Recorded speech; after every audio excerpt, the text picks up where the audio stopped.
All right. We are here. We're here, y'all. Oh boy. We made it to the other side. We have made it to the other side, y'all. The elections are over. And now we're free. I'm being funny here. When I say free, I'm talking about free of all the anxiety and stuff and the stress that people had, man. I'm gonna tell you what, it was getting to me a little bit, but I was like, nah, I'm gonna need to figure this out, cause But tonight, man, is going to be really, really something. It's going to be really something because we are going to take a look and a listen and a gander. Some of y'all, I'm sure many of you guys have already seen it. The craziness and the foolishness, the aftermath of the end of the whole Kamala era.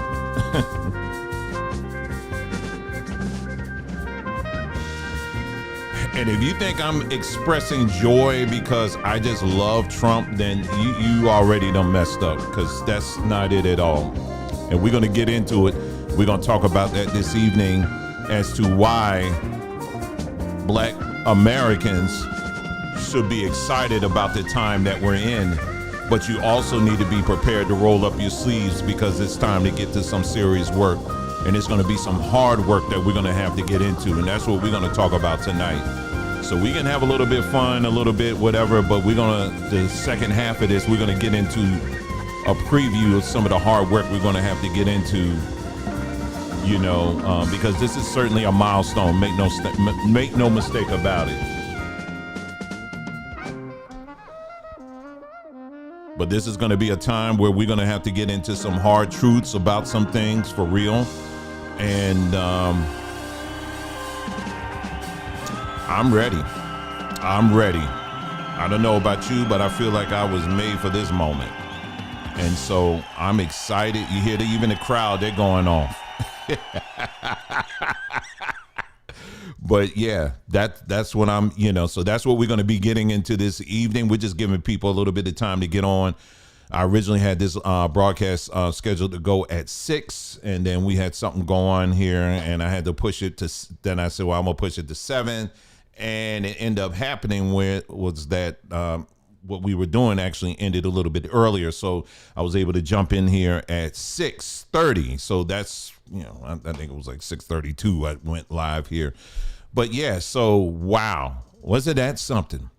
Now, I don't know about you guys, but I cannot. It was very, for those of you who are watching the election results come in, you had the regular, network channels where you can watch the people as they're talking and they're commenting and, and they keep checking back with different states and all that. I can't do all that talking and running them out. I just can't. I'm like, doggone, just tell me the bottom line. So what I did was I went to Real Clear Politics.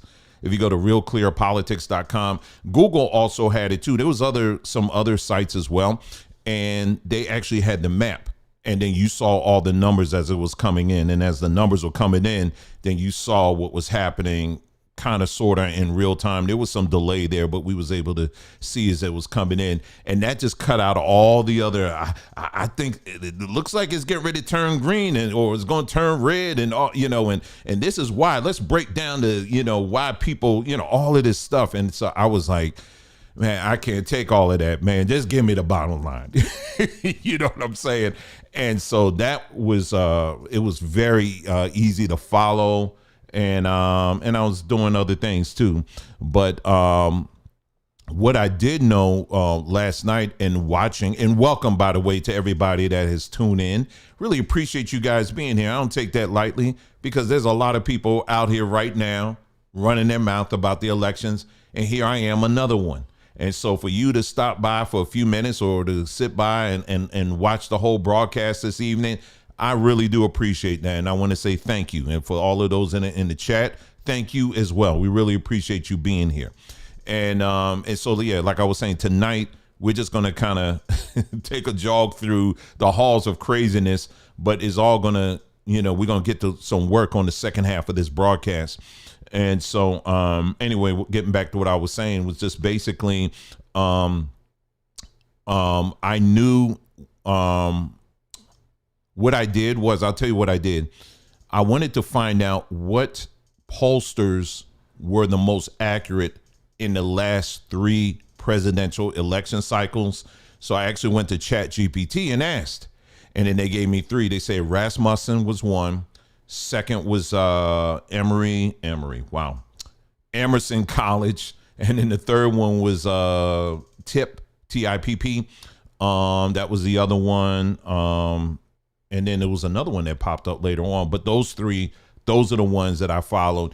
I'm very familiar with Rasmussen, and and I was like, yeah, that's it. That is right. They were pretty accurate, because there's everybody else, just so you know, all those other pollsters, they're junk polls.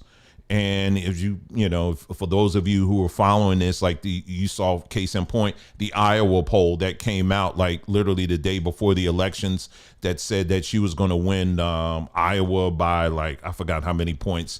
And yeah, that didn't work out too well. But a lot of these pollsters that are out here, they basically go with the highest bidder. And depending on the party, they'll toss them some money and say, okay, when you do the poll, do this sample. Yeah. So you got to learn how to sort through some of this stuff. And, and so they were very good. Poly Market, that's one that's kind of like an open, like people actually bet to see, based on a number of factors on who they believe is going to win, the elections and all of that. And they were pretty good. Actually, they came out pretty well too. The states that I was focused on, I tell you the truth, what I was looking at Florida. Now I know this go around, Florida wasn't really I kept laughing at that. So it said, so happy to be unburdened by what could have been. Exactly. I'm serious. But believe it or not, I was paying attention to Florida. The reason why was because I found it to be quite interesting that Florida Florida is traditionally a red state, but it did go blue, I believe. Did Trump? No, I don't know if someone remind me if it went blue under Biden. I can't remember, but it did go blue and then it switched back to red. And but the fact that it went blue that one time, what that told me was that there was a lot of excitement for the candidate that was running, the Democratic candidate that year. And the fact that they weren't even bothered to, I'm talking about the Democrats weren't even bothered to go to Florida. I mean, they went to Florida, but Florida, they pretty much wrote it off. What that told me was that there was a lot of excitement on the Republican side, for Trump. And so I was actually paying attention. That actually gave me an indicator that the mood is a lot higher amongst the Republican side than it is the Democrats. And then after that, of course, the states I was paying attention to was Georgia, and then North Carolina. When I saw North Carolina initially, if you was following it, someone said Trump flipped it red in 2016. Yeah. You're right. Exactly. Thank you for that. I'm sorry. What was I saying? North Carolina. The initial reports that were coming in with North Carolina, it was blue. And, I'm following it on Twitter and people's like, oh my God, it's going to turn blue. North Carolina is going to turn blue. And I was looking at it, I was like, oh snap. I was like, how in the world how is this happening? And so, but I saw, and it was like, at that point, it was like 1.9 reporting. And I was like, okay, it ain't not going to happen. And so, but sure enough, man, I walked away. I was away from the computer a bit. I came back. And next thing I know, they was like, Trump's leading. I was like, okay, all right. So I know, okay, he's going to get North Carolina. And so so North Carolina, Georgia, Virginia was going to be like the extra. I knew he didn't need Virginia, but it would have really been a statement if he got it. And believe it or not, he wasn't that far off getting Virginia. In the initial stages when the numbers were coming in for Virginia, she was winning, and then it flipped and he was winning.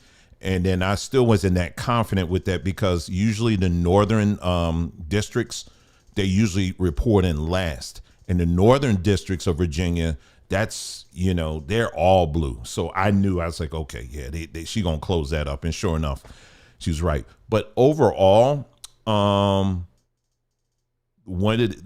the many things that came out of this, and I got tons of clips that we're going to look at tonight. What came out of this is that she did not turn over now one county. She didn't flip not one county, not one district that in this election at all. In fact, she's actually did a little worse than Hillary did. And so that's that. And then we'll dig into the numbers as far as like black turnout versus everybody else, and we'll look into that as well. And but it was an interesting watch. It was really, I like watching numbers and things like that. It was really, really interesting to watch. Here in Arizona, they still playing around with the numbers here. And there's literally no reason for them to be slow dragging like this, but they do it all the time. Unfortunately, the ballot initiative as far as abortion is concerned, because what if I read it correctly, the ballot initiative basically is allowing women to abort their child up to birth. And so I wasn't for that at all. But most of the people had another opinion about that. So I don't think that passed, from what I understand. And there was some other minor ballot initiatives and stuff. I'm still kind of going through all of that. And but like I said, again, if you chose to vote or not, it is something worth paying attention to.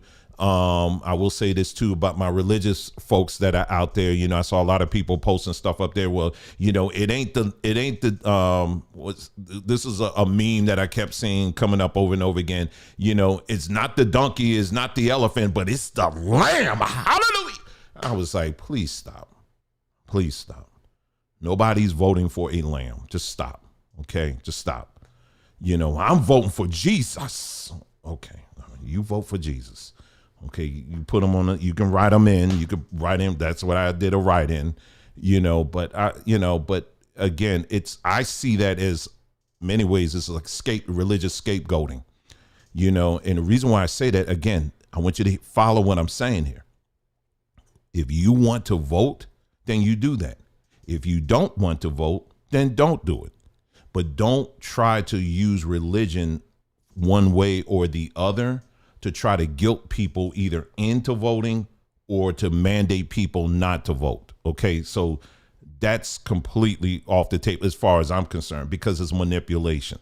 Do you understand what I'm saying? So whether or not you voted or not, I personally don't, I'm not going to hold that over anybody's head at all. But one thing that we made very clear on this platform is that it's not so much who's in the White House, it's everybody else. So that goes for school board, that goes for local judges, that goes for a lot of things that touch us on a closer level. You understand what I'm saying? Even down to, figuring out where's the money going to come from to fix roads and different things like that. Those things are very important. And for someone to say, I ain't supposed to vote for anything at all, it's like, okay, but why are you the main ones complaining when your wheels get jacked up because there's holes on the highway? Do you understand what I'm saying? So these are things that we want to that you should be engaged in. Do you understand what I'm saying? And not getting so caught up in all the other, the higher level stuff. It's fun to watch, but those, regardless of who's sitting in the office, for the most part, we're not. Those things, whatever's in the White House does not touch us on a day in and day out basis. One of the biggest lies that's out here is, you got all these people out here saying that, oh no, now that Trump is in office, the rights of women are just destroyed. They're not going to have any rights at all. They're going to, they're not going to have the right to their own bodies. They're not going to be able to abort. No, Trump, what he actually is saying is that he wants to get rid, it's not going to be federalized. He wants to give that right to the states. Let the states decide on where they stand when it comes to abortion. He's not trying to wipe it all out.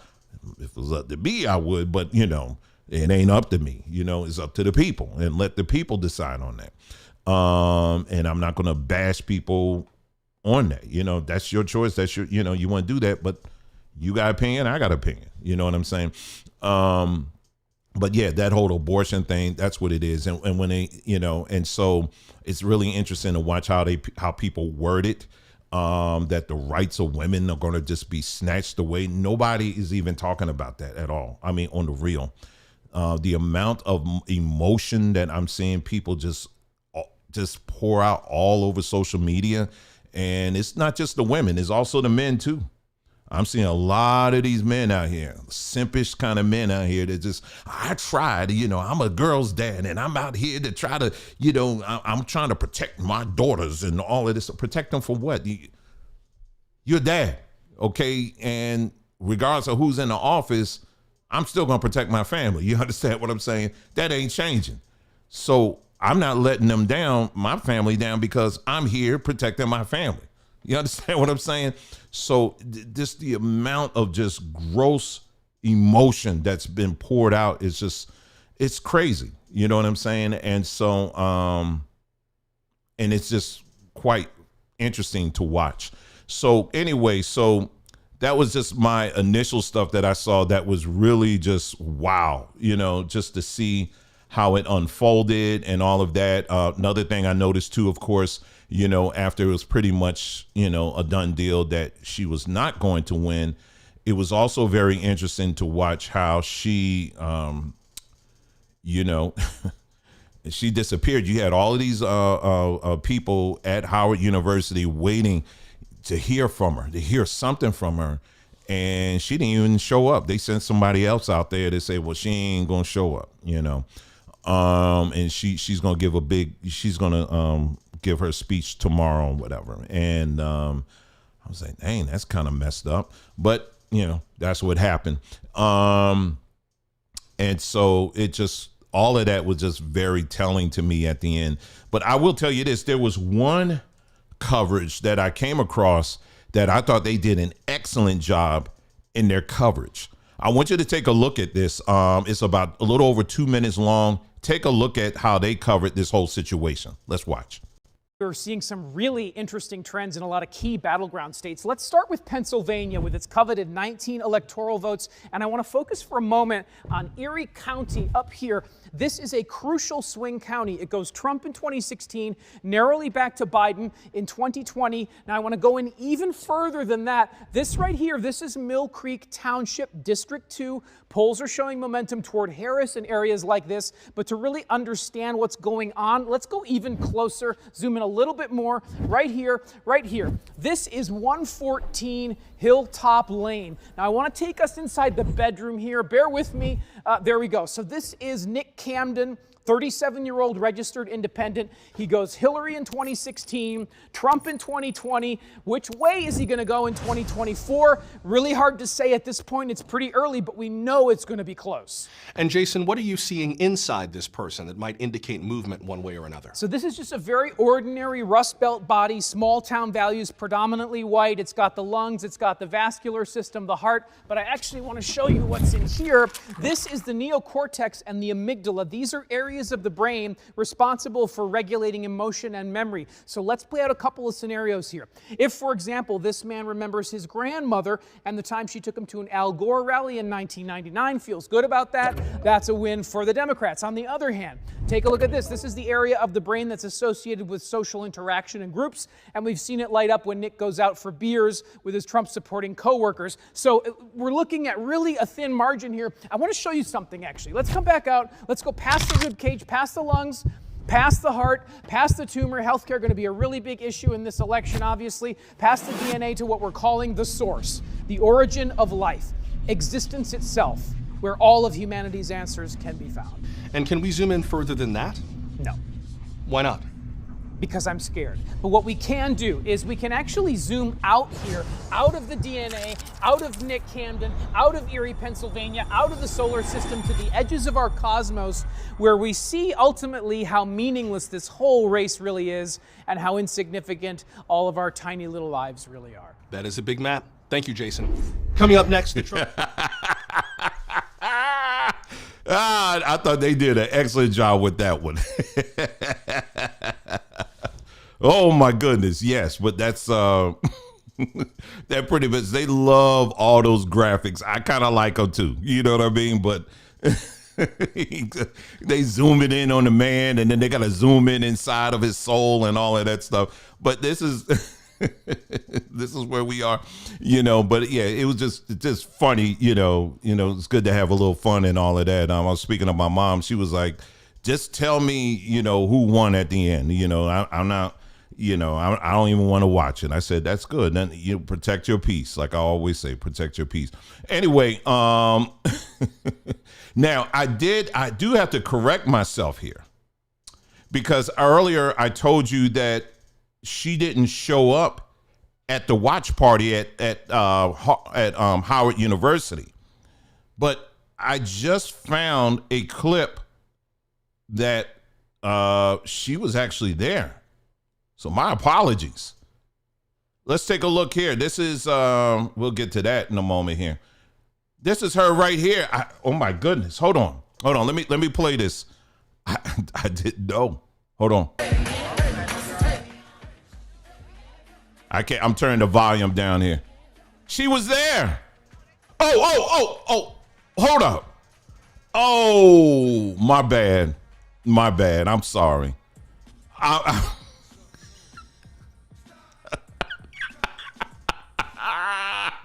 Oh my goodness.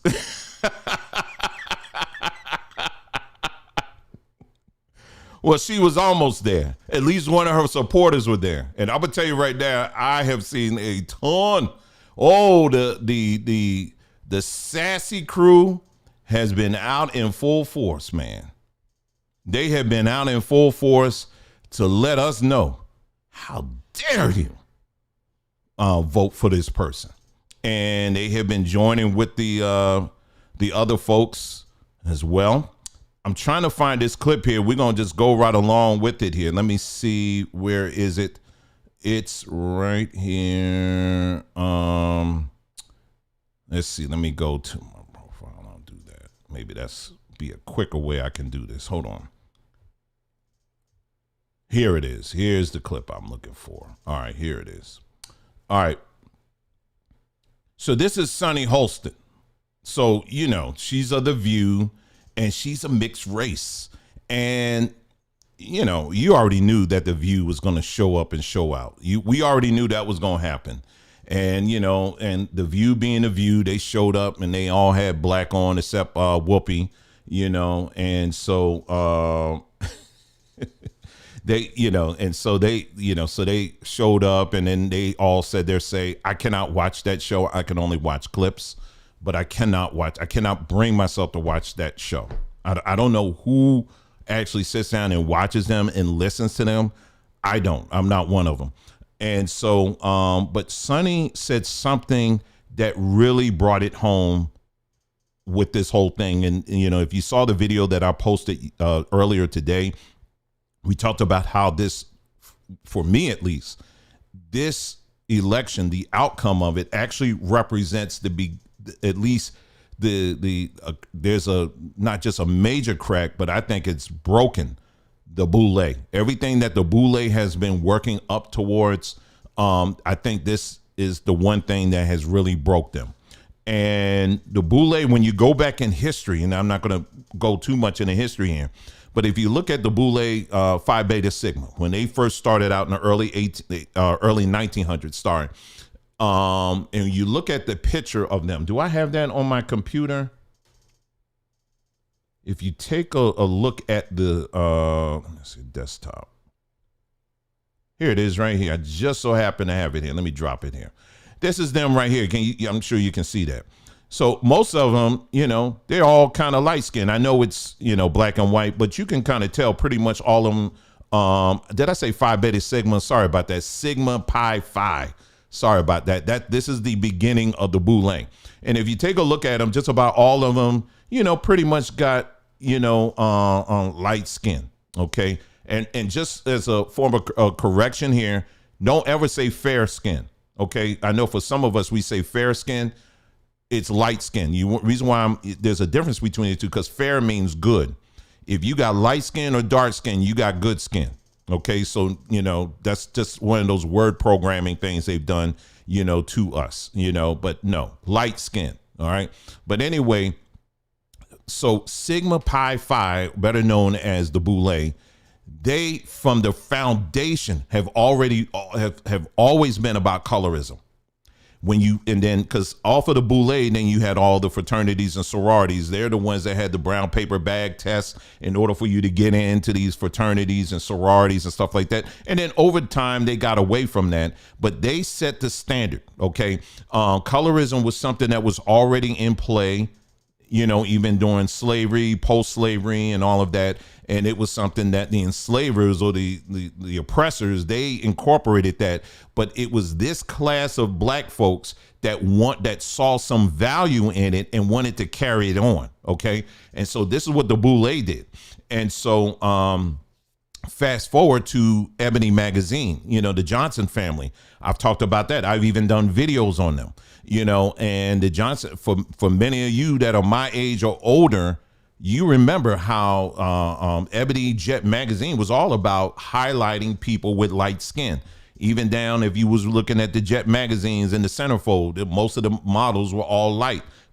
Because I know anyway, because I saw them myself anyway. But on the covers, the stories, all of them, they all were focused on, light skin. And then they started slowly dropping over time, articles about interracial marriage. Okay. Now walk with me on this now. Right. And so they have always been about the watering down of this, and the goal has always been to be as close to these people as they possibly could be. Okay, follow me on this. And so what they were doing with this whole colorism thing is to get into our minds that the value isn't this. It's not in this dark skin, it's in light skin. This is why the Johnson family took money from skin bleaching companies. Go back to the old Ebony magazines and you'll see ad after ad after ad after ad of skin bleaching.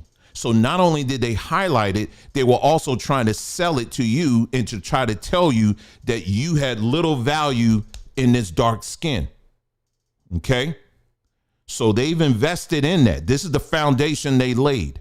So anyway, fast forward. So Kamala, what she represented was all their hopes and dreams when it comes to this whole colorism thing. Because this woman clearly was not black. Okay, that's already been settled. But she had dark skin. That was good enough for them. They couldn't find any black person at all to promote or to push to be in that position. It's not that they couldn't find any. Again, you're dealing with an organization, or I should say organizations, that are full of black American people. Do you understand what I'm saying? They're full of, I want you to make sure you follow me on this.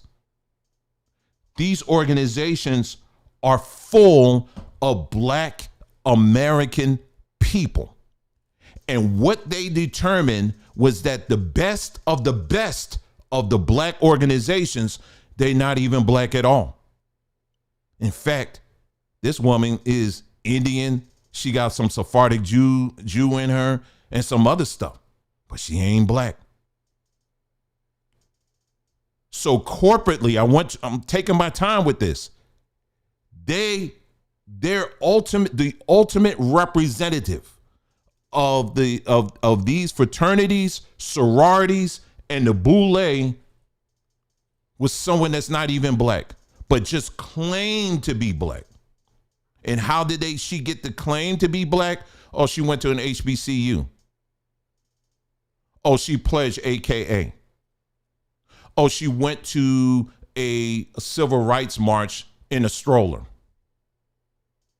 That was, and then she tried to throw in there about washing, what was it, collard greens in the bathtub. That was the huge tell right there. I mean, once I heard that, I was like, oh, you listen to the wrong people. I know you got a lot of white people that's around you, because there ain't no black person, I don't care where you are politically, that would do something like that. But this is who they wanted to get up there, someone that only looks like them. Now, I'm saying all this to say, and then after this video clip, then I got video clip. We got a ton of videos we're going to go through tonight. But I'm saying this as it ties to what Sonny had to say. Now, let me get this video up. I want you to hear out of her own mouth what she said. Okay, let's pull it up.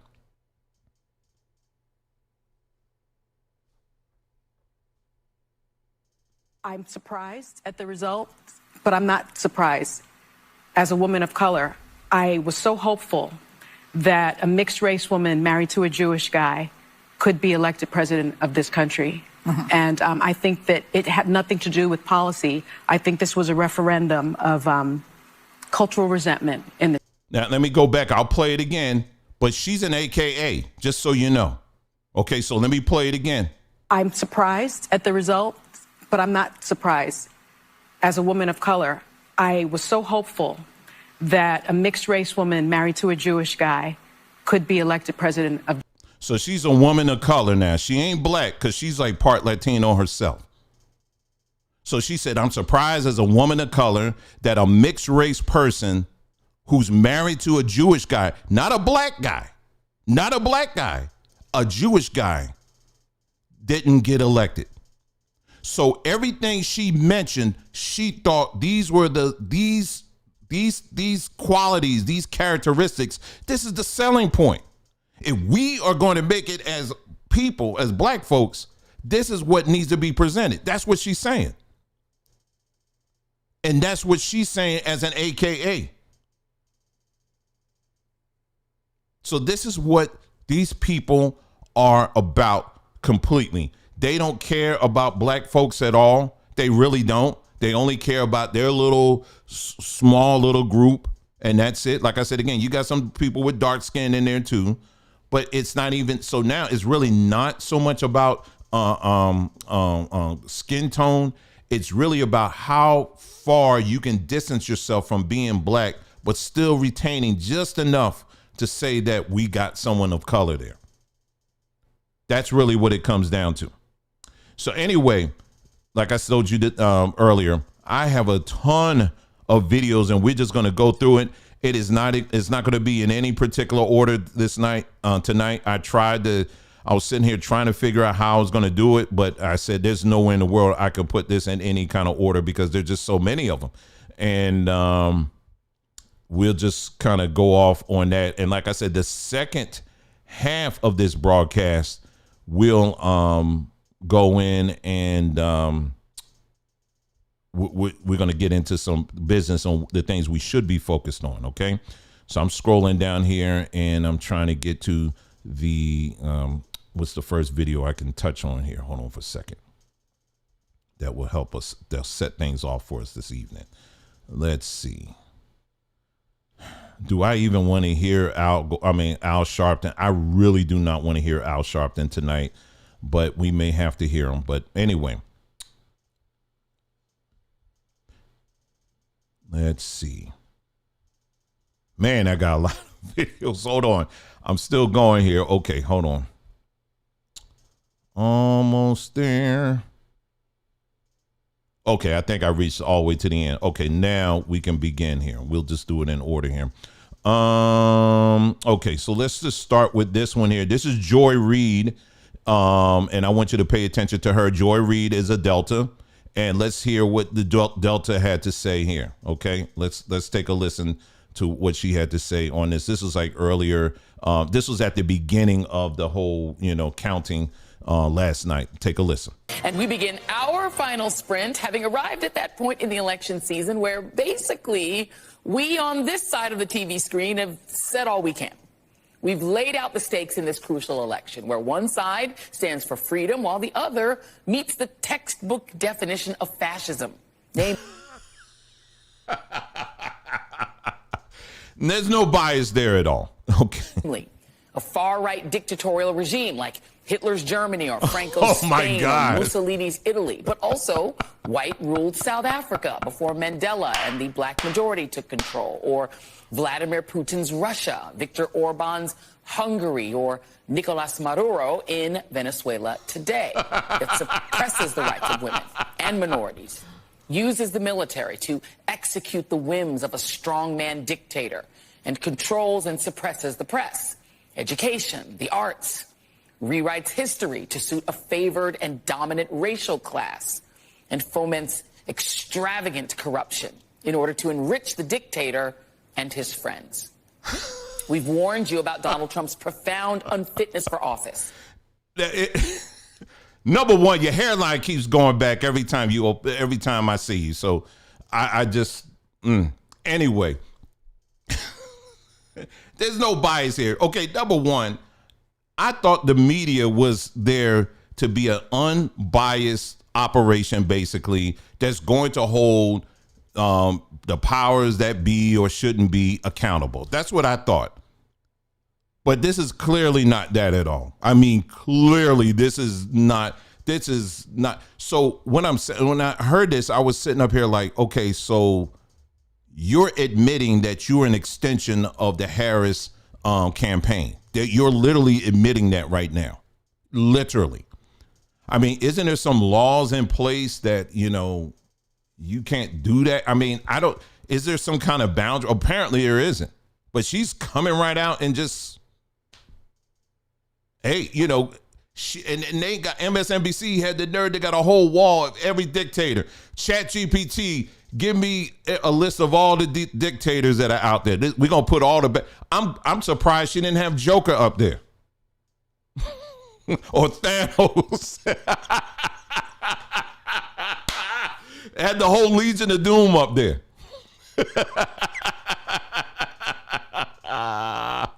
I'm surprised she didn't have them up there, but apparently, I guess they ran out of screens. But you know where this is going. Some of these videos, y'all, I'm not going to be able to take but so much. Okay, I'm not going to be able to take but so much to listen to the amount of just rhetoric that these people have been putting out here, because there's some much better ones we can look at here. Let me see here. Did you see this one? And this is, like I said, these videos are not going to be in any particular order here. I'm just kind of going through. Man, I knew that was going to happen.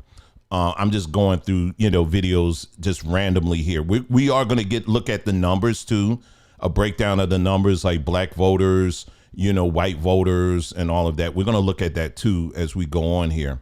But I'm trying to get back to the point where I was earlier. But again, as I'm doing that, again, appreciate all of you guys who are here with us this evening. Really appreciate that. Let's see, where was that video? Sorry, y'all. That one took me out there. And here it is. Did you guys see this video here? Now, this is Kamala. This is her pretending to be on the phone with, talking to a voter or something like that.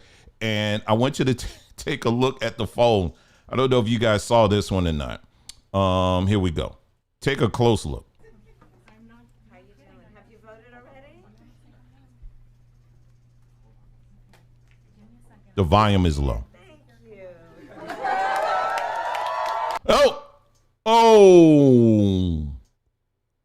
The only thing is, how can you talk to somebody? You got the camera. You talking to the camera? And she had the nerve to hold it up. And this dude face right here, he like, oh, snap. And then him too, he can't even look. Oh my gosh. Oh my goodness. This is the kind of stuff, man. I just like, man, this is going nowhere fast. Okay, let's continue on here. This is, let's see what the next one was. Okay, this is them on a misogynistic train again, and they got to find a little Mr. Softy man to co-sign on it. And here's a video right here. Like I said again, we're just going through some of the reactions that have been popping up all over the internet since the election. So here's another one here. Take a look. Let's talk about gender writ broadly, though. Is there certainly has historically been, and is there against her case for election, which will rely heavily on women and the fact that there are more women voters in the United States than men, is that running into headwinds because there are a lot of men who just simply, black and white, men who just simply don't trust a woman to be, chief executive, commander-in-chief. They just don't want to vote for a woman. Let's talk about gender writ broadly, though. And so he up there nodding softly, and going along with it. Listen, like I said, again, that's a whole complete lie. The truth of the matter is that, like it or not, most colleges and universities across the country right now have a majority of women who are graduating that are there. There's a huge decline of men on colleges and universities across the country. What this means is that the graduates of these colleges and universities are going to be the ones that are already in, and slowly are increasing the amount of seats they occupy in corporate boardrooms all across the United States. So it would be very foolish for any man in this era to have any kind of issue of working for a woman simply because she's a woman. So this is just a trope that they continue to push over and over again and try to make it seem as if, men in secret, we just be huddled up and just, I can't stand. No, they are the ones, when it came to this election, made it 110% about vote for her because out of symbolism. She became a symbol. And see, a lot of people, and I'm not going to just say men, but men and women looked at this and said, listen, we fell for the symbolism when Obama came into play. We don't want just symbolism anymore. We want to start delving in even more into the policies. We want to look at what she's done already. We want to know what she's going to do for us. That's the things that we want to know. So we're past the symbolism.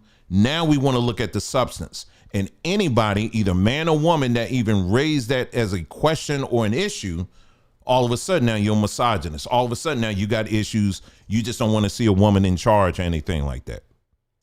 You know what I'm saying? So they kept pushing this narrative over and over and over and over again. And I think that was one of the things that really got people like, enough is enough. I'm tired of this. I'm totally tired of this. Here's some tweets that someone posted here. Here you go here. And they said, no. This one here, the 11/13. This is another Mr. Softy. He says there's a majority of black men who aren't voting at all. I'm speaking to black men because that's my people. And I'm telling you, the insane amount of black men who ain't voting at all is the issue. Why am I blaming white men and women for not wanting to progress for black people? As if. What black man says as if?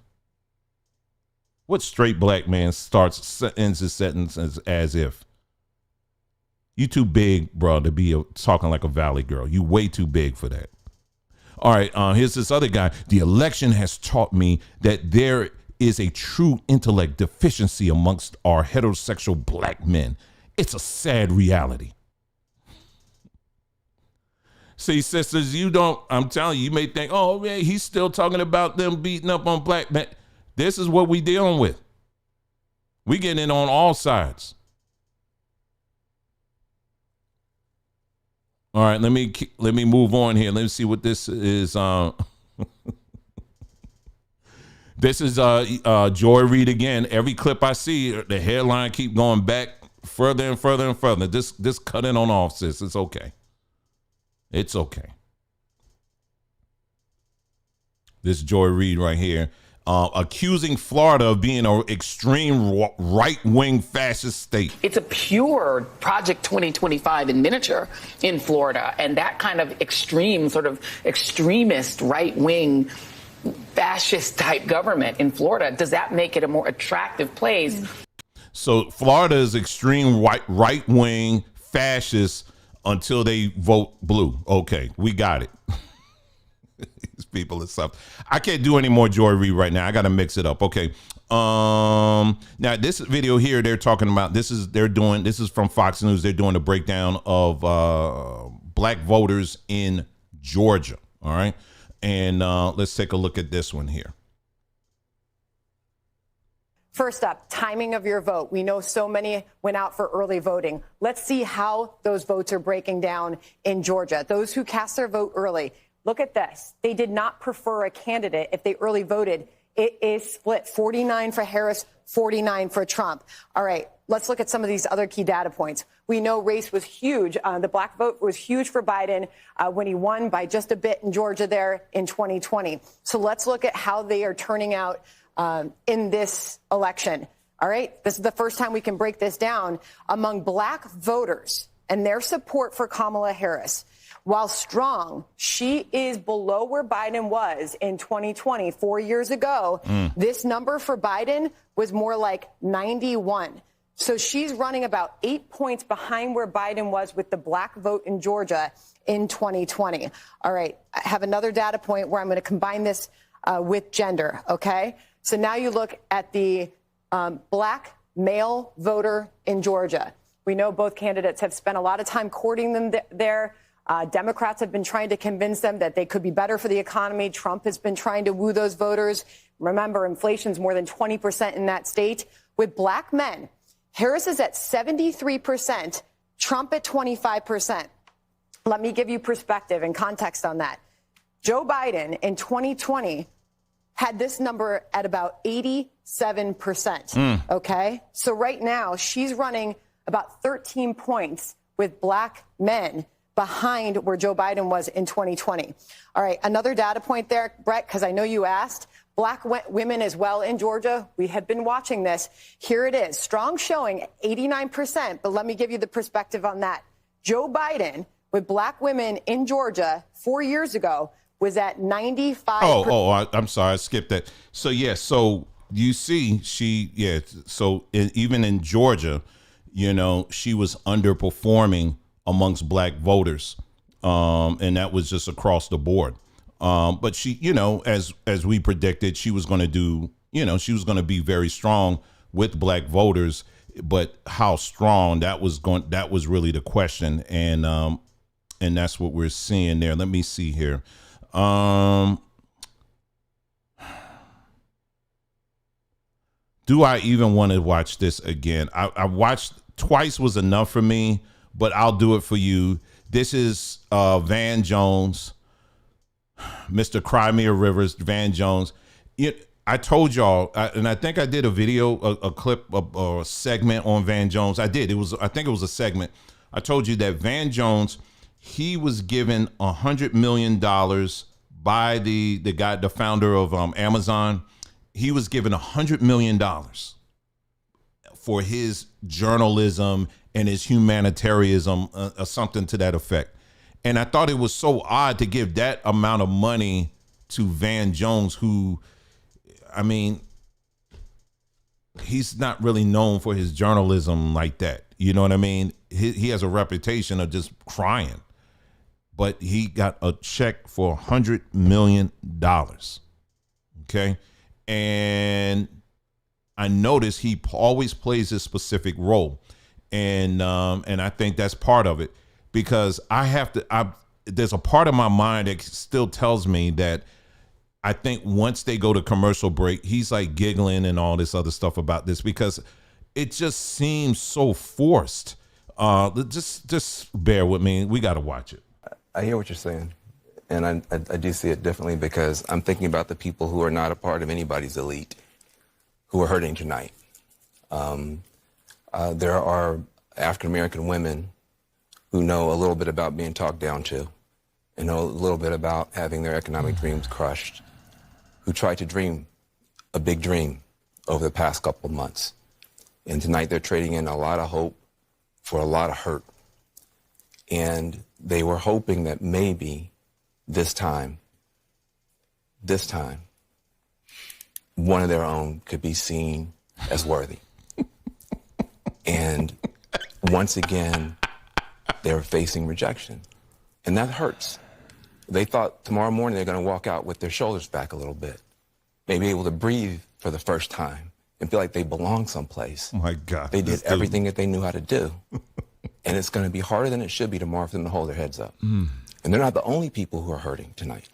If you're a parent of a trans kid. Whoa, hold up, back up. Hey, back up for a second. How did he make this swing from, how did he do this Tarzan swing from a disappointed black woman and a trans kid? Can someone help me in the chat? How are the two connected? How are the two connected?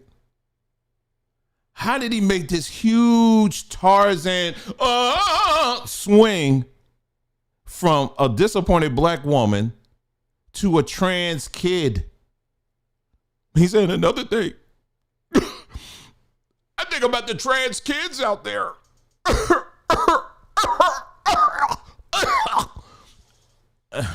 Your child's face was used as a springboard to power for somebody. That doesn't feel good. There are going to be people tomorrow, we're going to be handing clothes at the dry cleaners to people who don't have papers. There are going to be people who are going to be cleaning your teeth tomorrow who don't have papers. And if you go into a dentist and the dentist don't have papers, let me help you out. Don't do that. You on the back alley somewhere, okay? Don't do that. Don't go to someone in the back alley somewhere cleaning your teeth, okay? I don't know of any case of someone going to a dentist. This dude be reaching, man. You're going to go to a dentist. You're going to go to somewhere and someone's going to clean your teeth and they're not going to have papers. My goodness.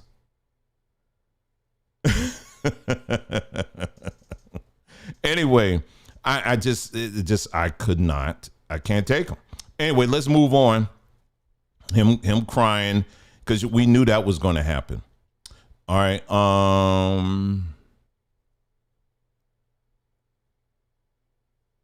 Let's see.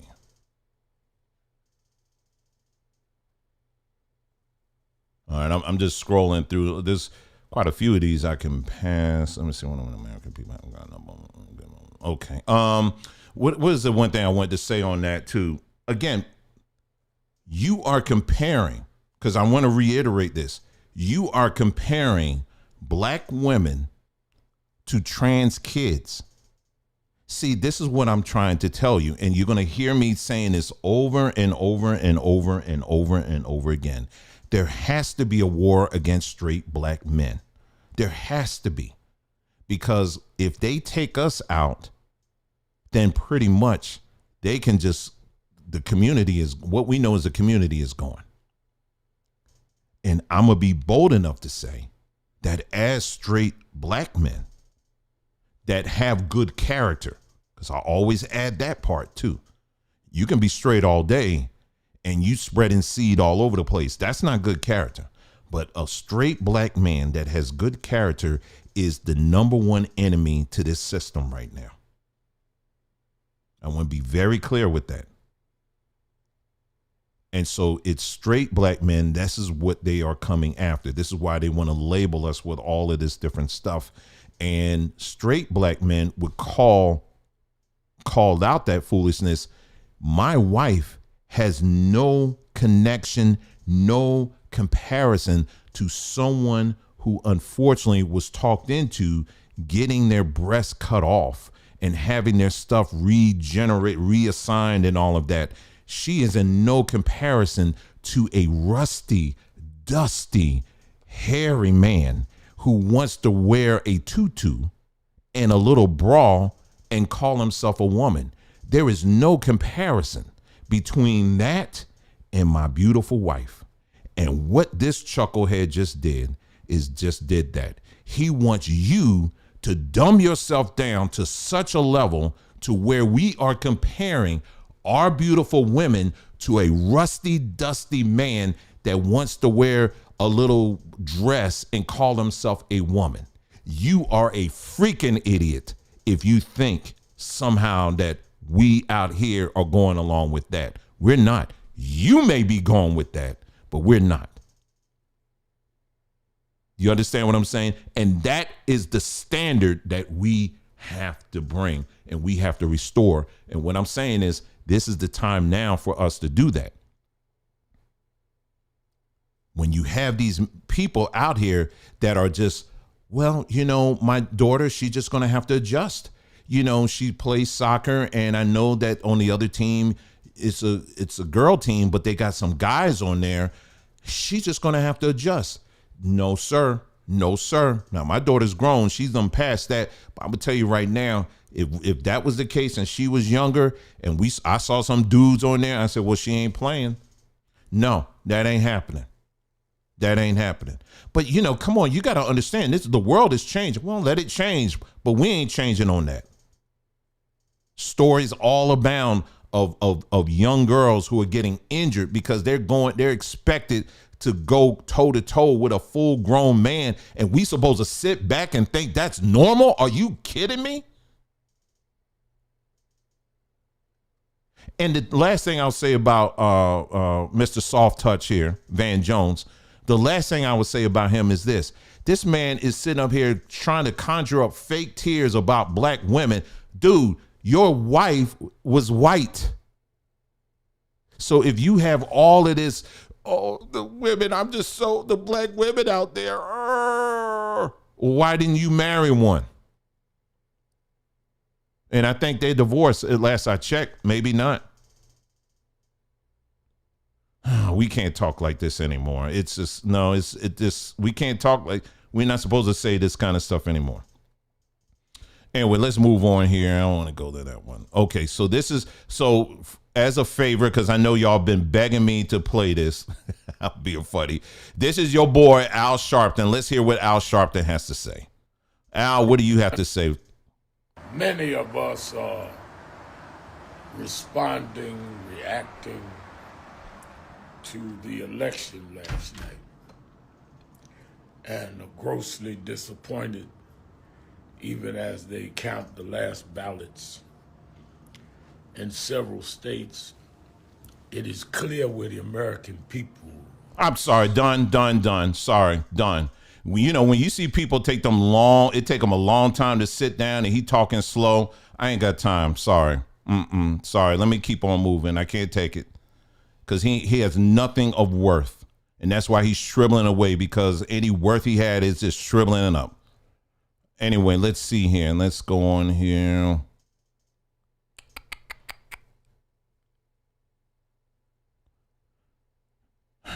All right, there's some other tweets. I'll just read them to you. Men with daughters who voted Trump. Y'all are really, really bad fathers. Don't trust a woman to run the country, but you need your girlfriend to do your job applications. These people, man. And those are two guys, by the way. All right, let's take a look at this one here. These people, man, they were losing, and they still are losing their minds. Your candidate win, then Karen, if that doesn't has nothing exist, to do with whether or not we won. The point, my point is, we can't. So great. You're going to get in a time machine and go back 4 years. The vice president win if the economy was so great? That's not the point I'm making. So the point. Don't look at me like that. What? Whoa! Don't talk to me like that. You see how you see the real them come out now, and we're gonna highlight. I'm gonna point to you some of the racism now that these people are throwing towards Latinos. Doesn't win if the economy was so great. That's not the point I'm making. So The point. Don't look at me like that. What's the point? The point that I'm trying to make is that where we were in 2017 and 2018, we can't just get in a time machine and go back. My point is your message didn't resonate. That's said the that. Point. And I think to try to pretend and paint a picture, and Bakari, I get your points in terms of the charts. I get it. I'm a numbers guy. But most people are saying, I get the numbers. I don't have a 401k. I'm not invested in the stock market. I was just saying that. Your candidate. And Bakari, he's another one that be up there. He up there crying. Anyway, let's move on there. Don't look at me like that. What? Here's some other tweets here. I told y'all we just gonna ride through some of these tonight. I got some other videos too that I'm getting close to. This is what's being said out here.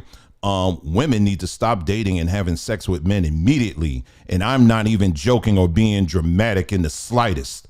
Well, actually, I kind of agree with that. I actually kind of agree with that. Wow, I don't have a problem with that. Not if you're married, if you're dating and having sex. I believe sex should be within the confines of marriage. That's where I come from. So, I mean, if you are saying wait till you get married, then we can actually agree on that. Okay. All right. And look at this other one. And just like that, my parents ain't getting grandchildren. Wow, that's kind of straight up there. Anyway, let's move on. Oh, the crazy y'all. Let's see what else we got here. Someone says something. Someone left this comment. They said, well, next time they'll start going to white women barbershops.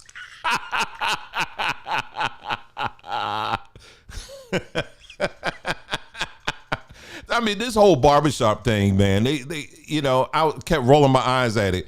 Because that's where all black men, we all hang out. Just so that you know, okay? All black men, we corporately, the things we love to do, we like sitting on the couch, one hand on the remote, the other hand, the other hand we got on our you-know-what, right? And we just like just sitting down, drinking beer. And, if I got to go out, I'll just go out to cut the grass or whatever, sitting and hang out in the garage. And then when that gets boring, I go hang out at a black barbershop. Yep, that's all we do is hang out at the barbershop. And like this person said, so I got so tired of seeing all these, Obama sits down with the black men at the barbershop. And then Trump, he called himself, they said, oh, he's at a black barbershop. And it was all Puerto Ricans up in there. So I was like, oh, it's not, ain't quite black barbershop, but I kind of get where you're going. Anyway, and this other person here, check out what they're saying.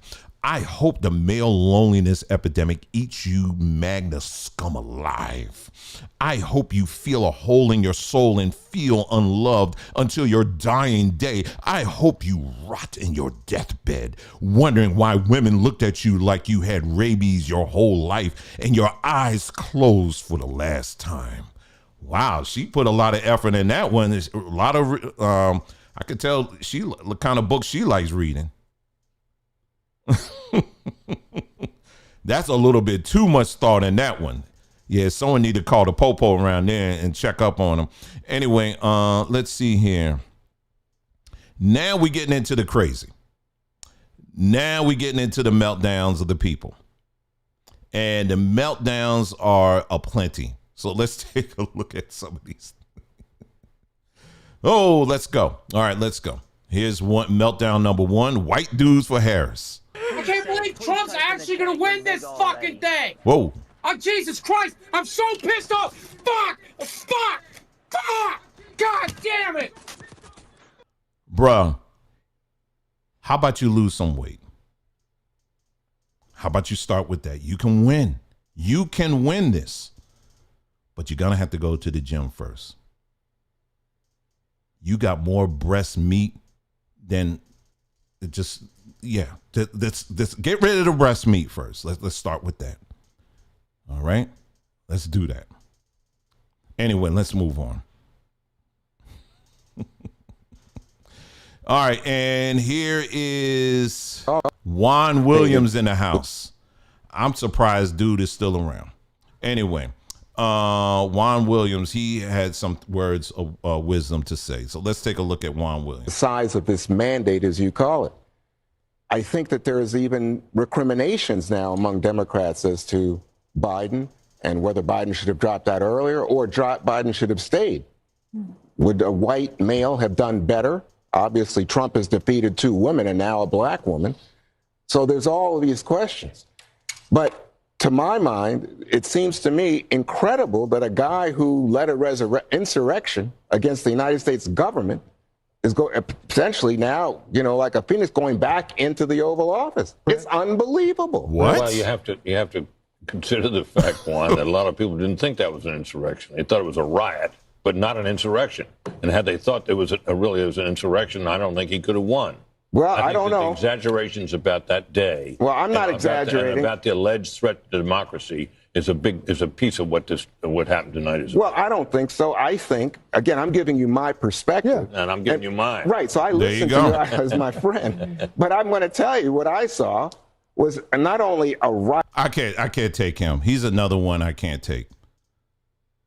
He's a whole nother one. I cannot take this dude. I can't take him. But anyway, Juan Williams, yeah, he's been in the way for a very long time. But anyway, here's this other guy here. And he says something that is worth pointing out. Give me a moment here. Because he definitely says something that's really worth pointing out here. Hold on. Let's see.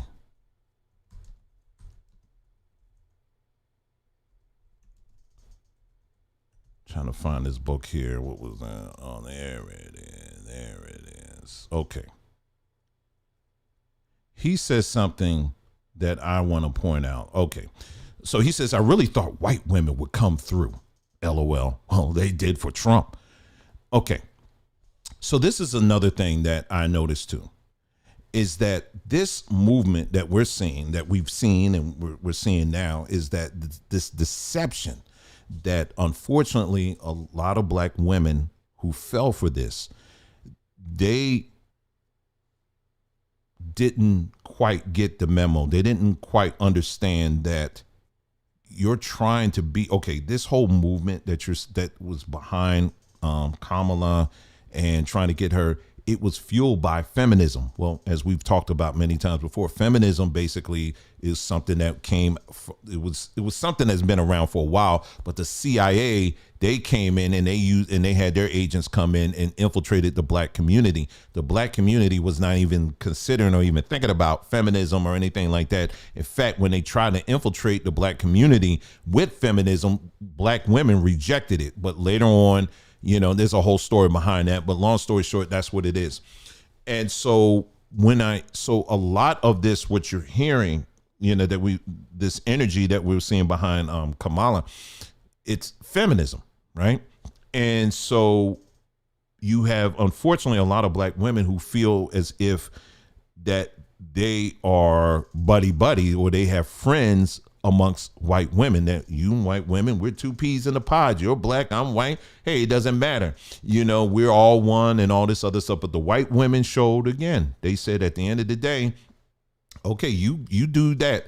But when you look at the numbers, which I think we're going to get to, there was a significant number of white women who broke for Trump. See, there was this assumption that, oh, look at all these white women, all these women who are registered to vote.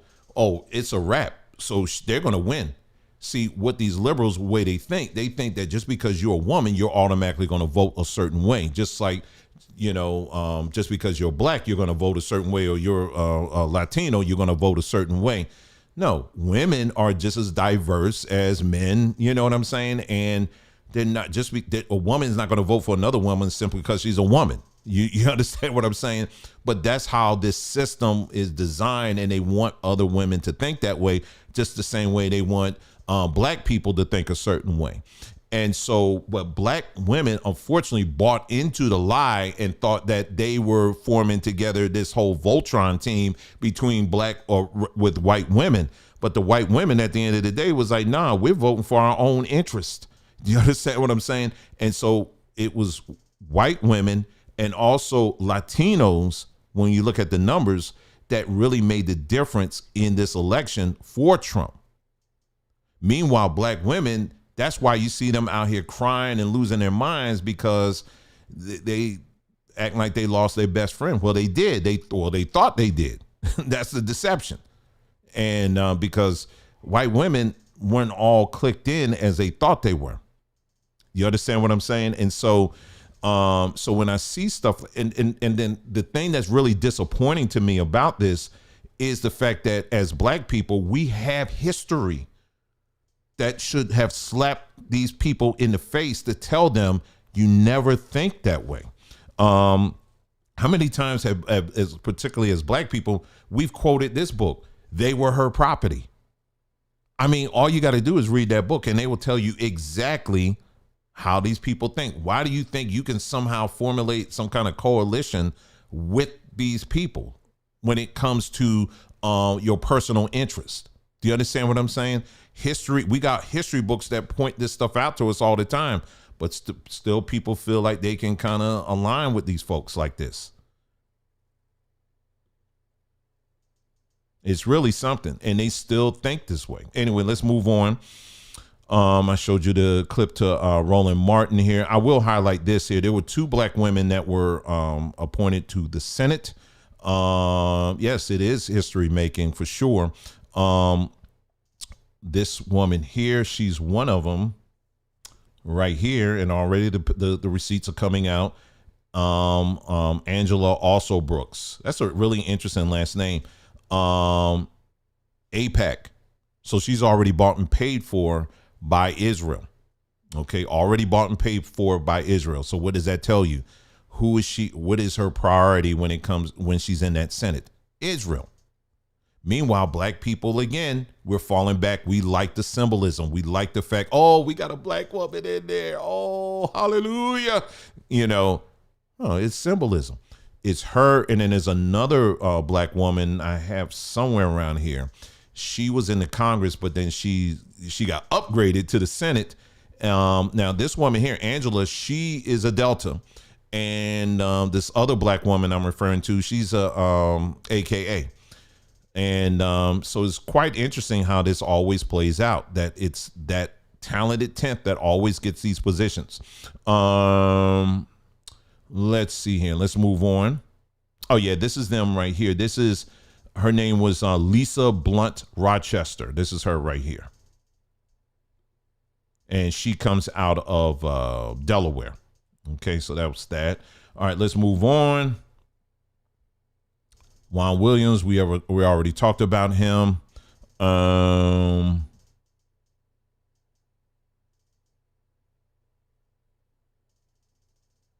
This is Van Jones. Like I said, I don't know if this is someone said his current wife.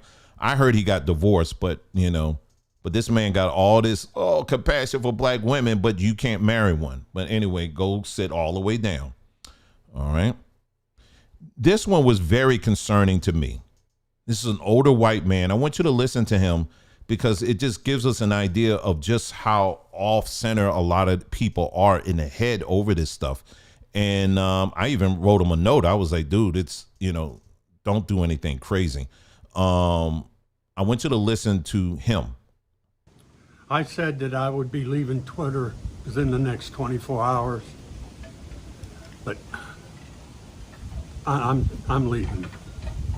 I can't say anymore. There's no more to say. There's nothing else to say. We lost both houses and the White House and America. Do you know how many people he's going to pardon now? It's just, there's no stopping him. There's no stopping him. And frankly, I'm afraid to stay here.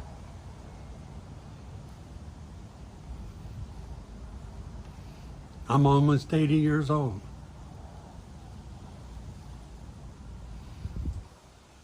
I've been fighting since 2017. For what? I actually thought people with live, active brain cells would win. Women would win. And we lost. We lost to the dumb fucks. I love every one of you out there. You've been part of my life. I mean, dude is sounding very, and you know, I can't say the word, but he, you know, I said, man, you need to go get some professional help. You know, whether he read it or not, you know, I just hope, you know, but you got people out here, you're going to see in a moment here that were just losing their minds and talking like that. That's crazy, man. That's crazy. And, but it's a lot of people out there that are like that. Here's someone else here. They said their cousin posted this. They said the fact that black men can't vote for a black woman, but had a single black woman raise them is sad. What are you talking about? What are you talking about? All right, let's move on here. Let me get to a few other videos here, and then we're going to get into, you know, the second part of this broadcast that I want to get to in regards to what do we do now, you know. But right now, I just kind of wanted to show you some of these people that are just really crashing out, and it's really concerning, you know. Here's one right here. This is a woman literally screaming in her car. So check your volume. I'm sorry. No, no, no, no. Why? Why?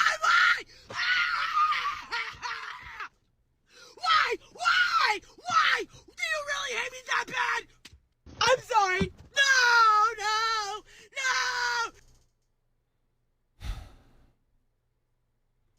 Regardless of the outcome, I was never that invested.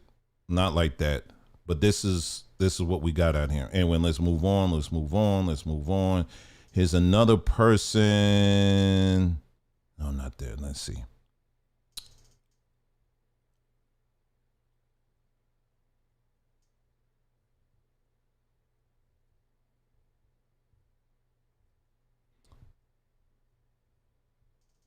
I'm gonna come back to some of these videos here, but here's another one here of another young black woman seemingly just losing it.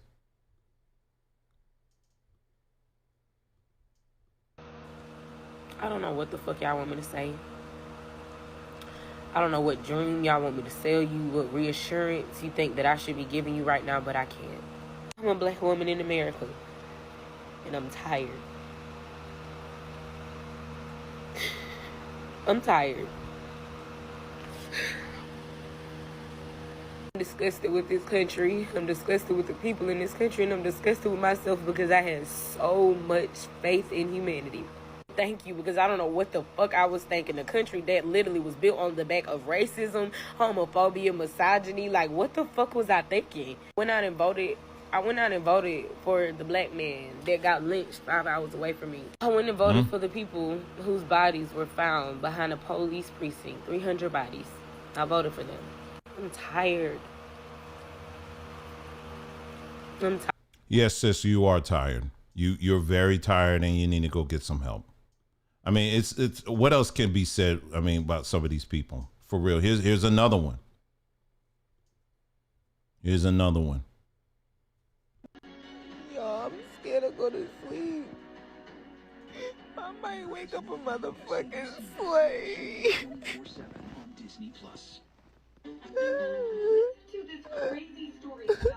Y'all, like, why are y'all Trump supporters? Like, why? She says she's afraid to go to sleep because if she wakes up, because when she wakes up, she might be a slave.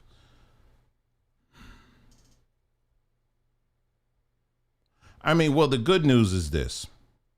I mean, since they were so bent on converting Indian Kamala Harris into a black woman, well, we actually are getting a black woman in office. Did you know that? Yeah, we actually are getting a black woman. That's Vance's own wife. Vance's wife is Indian. So I guess we are getting a black woman in office now. Since we're going to play the colorism kind of game, we actually got a black woman.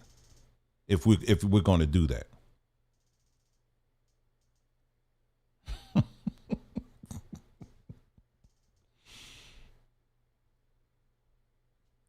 I got some other people here too. They just, I can't show but so much of this. This is another one here that's losing their mind. Hold on. Because I'm about ready to trend. Y'all want to violate my stuff? I don't give a fuck about none of that, because all the people that's violating my freaking life right now are Trump supporters. Y'all the only ones happy about this shit right now. Y'all the only ones. Y'all see I got my blue on. I done cried so fucking much that my blue went up. And I have to wear red because this is my freaking job.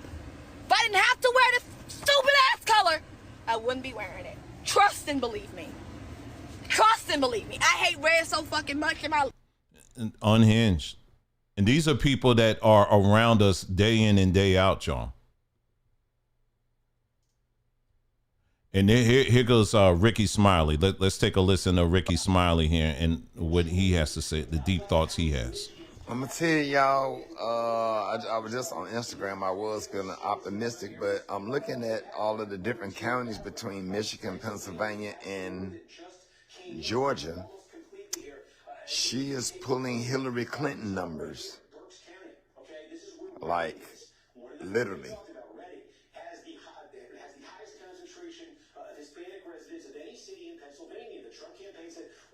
Like, it's looking real shaky. And I thought that we would be seeing a first woman get elected. I think this country is just as misogynist and sexist than it is racist, but they done told themselves this until it's like baked into their brain. They have literally told themselves this over and over again, that's the only reason. That's the only reason. It clearly has nothing else. It has nothing to do with anything else. Now, this woman here, I don't even know who this is, but I sure would like to know who she is. Maybe someone can put it in the chat here. But she says something quite interesting. Take a listen.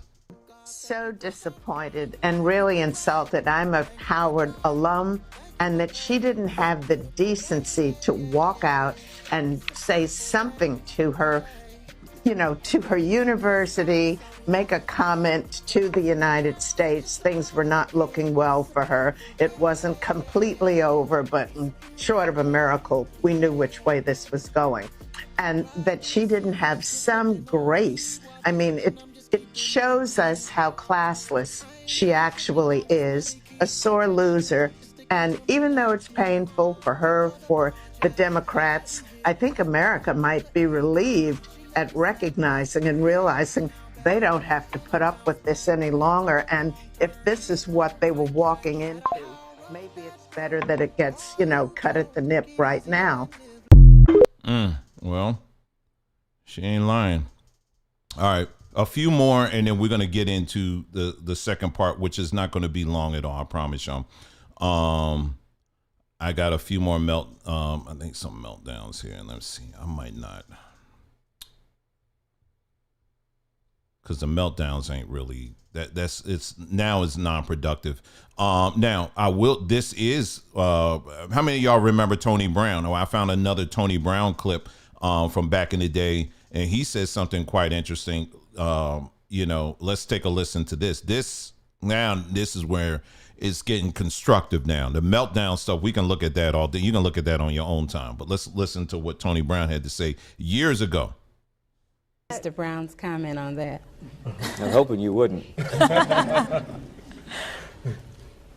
Well, I believe, first of all, that there is little, if any, chance of Jesse Jackson winning. And I think we all ought to be mature enough to know what we're talking about when we talk about what he's doing. It's a symbolic run he's making. And I think the positives that Anita pointed out are definitely there. Anything that will inspire blacks to be a part of this process is going to be beneficial to blacks.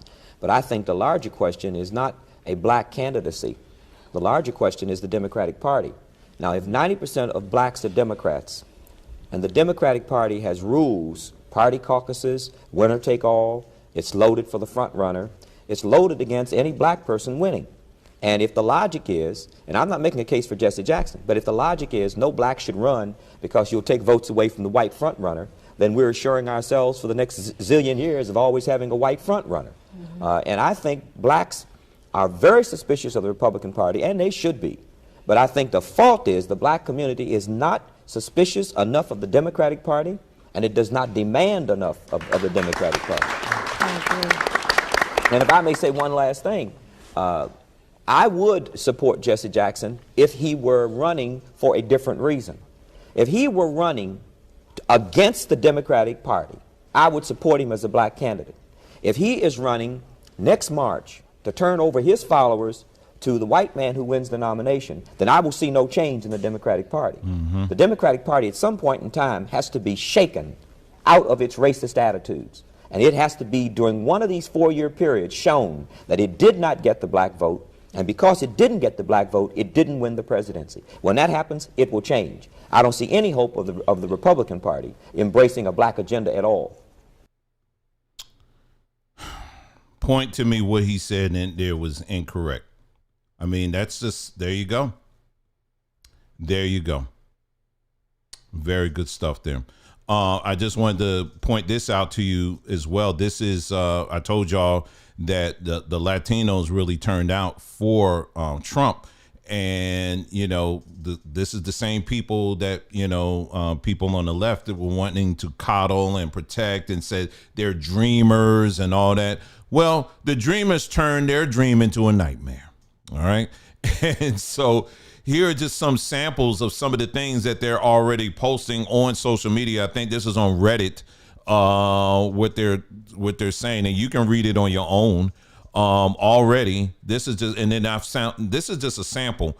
There's some other things that video clips and stuff like that that I've got people just going after Latinos and just calling them all kind of racist things. These are the same people that they are saying, oh, they're dreamers. They're just coming to this country because they're just trying to get a second chance. And those dreamers came over here and said, okay, thank you, appreciate it, but we ain't gonna vote like you want us to vote. And then when that happened, now all of a sudden everything didn't change now. Now all of a sudden they're ignorant and stupid and all that. Let's see here.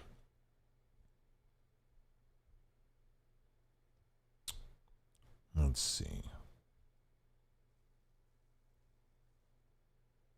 There's some other stuff with the, I'm just over the top with it right now. The whole, other black, I got tons of video of black women that's completely crashing out. But like I said, I think we get it at this point. Let's look at the numbers real quick, and then we're going to transition very quickly. Like I said, the second part is not going to be as long, but I just wanted to take this time and really just kind of go through some of this stuff here. Latest exit poll. This is just some of the numbers that are initially coming out for vote, and this is just generally. Okay, so gender, 44% of males voted for Harris versus 54%. Females, 54% turnout versus 44% for Trump. When we go to race, however, we look at white, 43% rolled with Harris versus 55%. And the logic is the 55% must be inherently racist because they didn't go with Harris. Now this is where I want to park here for a moment. Look at the black vote. 86% voted for Harris versus 12%. And then compare that to all the other groups. We don't need to go through everything else, but I want to park here for just a moment. According to this, 86%, this is exit polls. I don't think these are actual votes, but these are the exit polls. 86%. Now, I want you to take that and I want you to pair it to what Tony Brown just said. Folks, the Democrat Party have never had to really work to earn our vote at all. This is why a lot of these people are angry. because this is one of the turning points. This is a major turning point where now they're starting to see, wait a minute now, we're going to actually have to work to get their vote now. 86%. 86%. That's major. That's huge.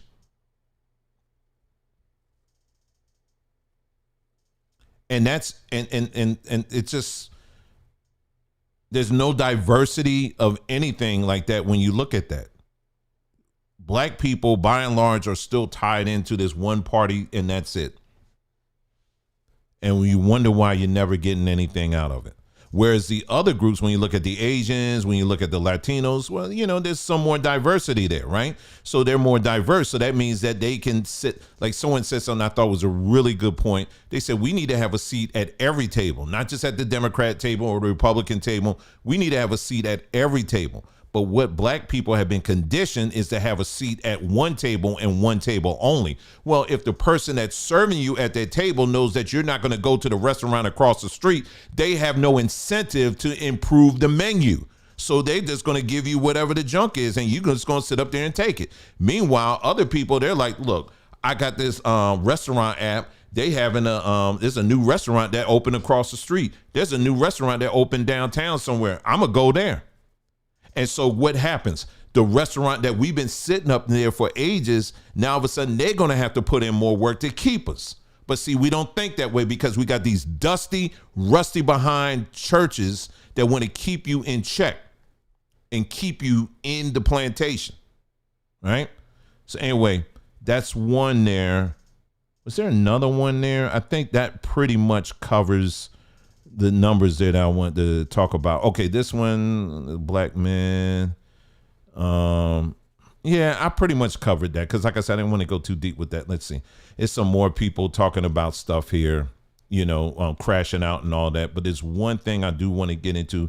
We're going to transition to that here. I just want to make sure I'm not missing anything here. Here's a post someone did. I'm just going to read it to you. Someone said, I don't think people of color and white women realize how much the results of this election has likely radicalized many black people against them to the point where we may not lift a finger in a generation to support them there and their causes. What is you even talking about? They're not looking to you for nothing, for anything. This is the deception. You actually think that you are all of that. You're not to these people. You're not to this system. You're not. That's the deception. You think you all of that. Yeah, well, I'm sitting in the big house, so that must, just because you're sitting in the big house don't mean that you are controlling things. You're not. You know, we're going to have a House Speaker. Is it Hakeem Jeffries? I think he's going to be the next Speaker of the House, if I'm not mistaken. If it is him, and someone can correct me if I'm wrong, but I will say this, Hakeem Jeffries, when I tell you the millions of dollars that have been poured into him by Israel, I can tell you right now, he is 100% Team Israel before he's Team Black people. We get so caught up in the whole representation thing. It's just, you know, and a lot of our people, unfortunately, still haven't learned. Oh man, I'm not going to even play these videos, y'all. I just want you to see the amount of crashing out videos that I have, because I just don't, you know, it's getting late and I don't feel like hearing. Last thing I want to hear is people yelling and screaming. Look at these videos here. I got just people just crashing out. Now this one we're gonna take our time with here. We gotta set the mood right on this one. All right, so if you give me a moment here, let me set the mood right on this one here. Hold on for just a second here, okay? Yeah, this is Roland Martin here. All right, so we're gonna set the mood right here. Let's see.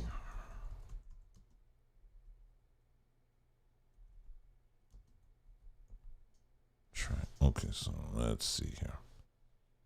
Let me set the mood here. I got to set the mood here for this.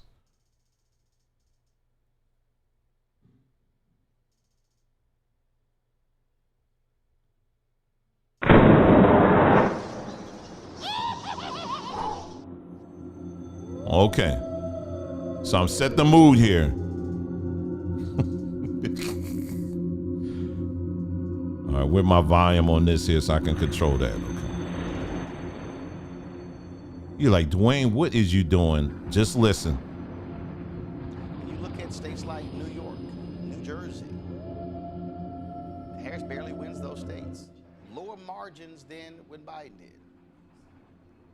When you look at the numbers, look at what the country decided. The country's decided, we don't mind if you lead an insurrection. We're good. We don't mind if you steal classified documents and lie about it and don't return them. We're good. We don't mind if you cheat with your company. We're good. Because you're gonna bring back the good old days.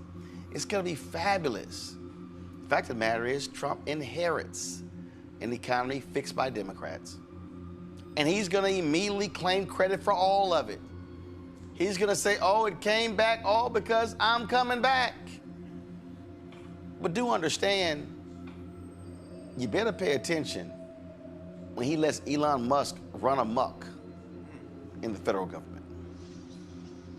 You better be scared to death when he literally lets Robert F. Kennedy be in control of science and health.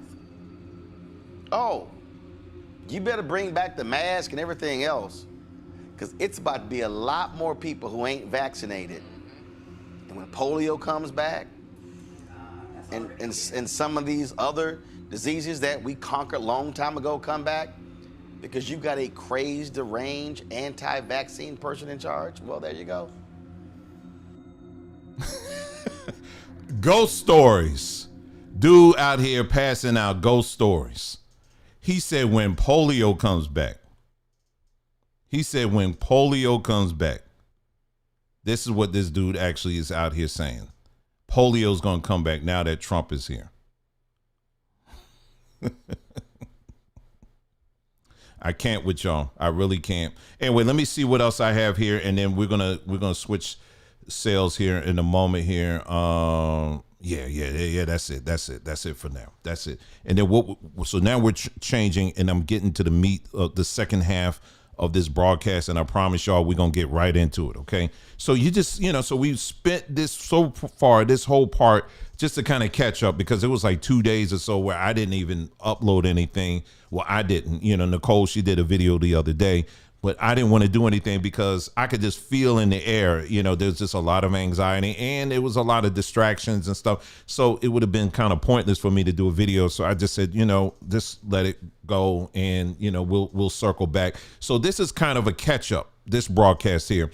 And boy, was it, you see the amount of craziness and the foolishness out here and all of that that's going on. But I propose to you this, is that, like I was alluding to in the video before this one, is that it's not about Trump. I want to be very clear about this. This, to me, is not about Trump for me personally. What I see this is an opportunity for us as Black people to begin a Reconstruction era, if you will. And what I mean by that is this, is that the Boule class, or those that want to be part of it, for the longest time have been playing this role where they feel as if they can speak for us. You know what I mean? That they are sitting in places where they're making decisions that for us without speaking to us. And the decisions that they're making, oftentimes they get most of the benefit of it than we do. This has been going on for too long. And so them and what they have done as far as like beating up Black folks. And I know I focus more on the men and how they've been really beating up Black men, but they've also been beating up on Black women too in this election, who are saying, you know what, I'm not really feeling this woman. I'm not really with her. And then if you dare ask any question, they act just like a slave master and want to just beat you down. Anybody, if you're part of anything where they want to beat you down just for having a difference of opinion, that's all the signs of a cult. That's oppression. You know how a lot of times when we say the oppressor, a lot of times when we say the oppressor here, a lot of times we're talking about white people. But what I'm saying is they are the oppressor. This class, this Boule class, has functioned as the oppressor for black people. You think I'm exaggerating? You think I'm making this up? Maybe I'm being a little bit too dramatic. Well, let's take a look at most of the American cities in this country. Most of these cities, when you look at from the top down, from the administration of these cities, most of these cities are ran by black people. But where are you going to see the homelessness? Where are you going to see high crime rates, the worst schools, corruption within government? More often, it's the people that's running it. And what we've allowed is for these people to say, well, it ain't our fault. It's because we're not getting any government funding. No. Why can't you handle what you got here first? You understand what I'm saying? So it's enough of that. And these same people have been beating us across the head and trying to get us to vote a certain way or to think a certain way. And they got their butts kicked. They got exposed because the one jewel that they was trying to get is get into the White House. They ain't getting it, because that would have meant an AKA has gotten into the White House. And I don't see in the foreseeable future them coming even close to that ever again. This is, I believe, was their one shot opportunity to get to that level, and they lost it.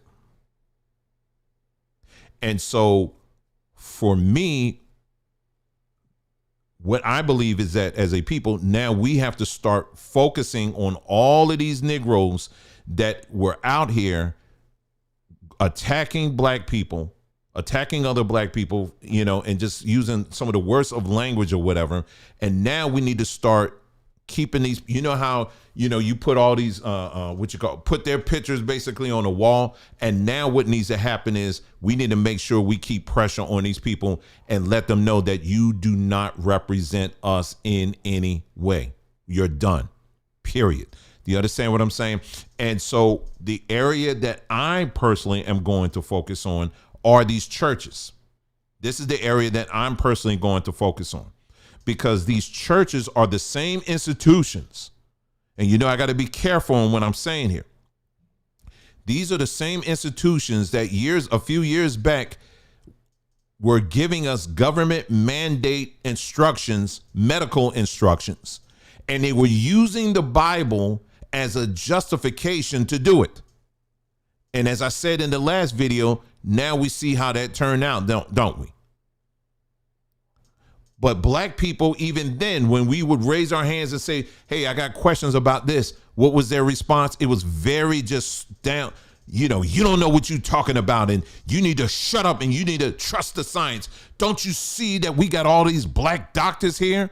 The black doctors, they're speaking for you. They know, right? And it is the same attitude with this. So now we got these churches that were out here, all of these pastors that have aligned themselves with this system to get us to think and to operate a certain way. And the thing that really stuck out to me in this election is, like I said, and this is the point I kept pointing to over and over again, is this underlying hatred that they were expressing towards men. And so I had to sit down and I thought about this, and I was like, how is it so easy? How is it so easily for churches to align with this agenda where they are going along with it? There's no preachers. There's no pastors that's standing up and saying, hey, listen, now you're going too far. Now you're attacking our men now. There was none of that. I mean, Jamal Bryant, as many, I'm sure we may have some Christians here tonight that say, well, that's a bad example. Yeah, he sure is, but apparently not to that church or his denomination. He's actually seen as a someone that black people should aspire to be like. Otherwise, he wouldn't be in that position in the first place. This is a man that got children all over the nation, got women pregnant all over the place. But yet his mouth was out here when the main ones calling other black men misogynist simply because we had a difference of opinion when it came to who goes into office. So I'm sitting up here scratching my head. I'm like, why is it that? And so it wasn't until when that whole Donnie I'm getting ready to say Donnie Simpson, y'all. You know where my mind, going back to BET days. Donnie Swaggart. Okay, Donnie Swaggart. I don't listen. I've never listened to that dude. Never. Okay, ain't got no reason to. But I saw a lot of this flurry and scurrying going around on something he said. And I was like, what did he say? And then, we did the video and I actually listened to it. And I was like, well, he's not saying anything different than what straight black men that have good character have been saying in these churches for a long time.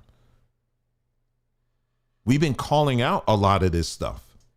And anytime we try to call this stuff out, we get tossed out. Someone left a comment just recently saying the same thing. They say, yeah, I try to sit down with my pastor, and I was, they talked about the situation, and the pastor was like, basically, you trying to usurp my authority, you get up out of here.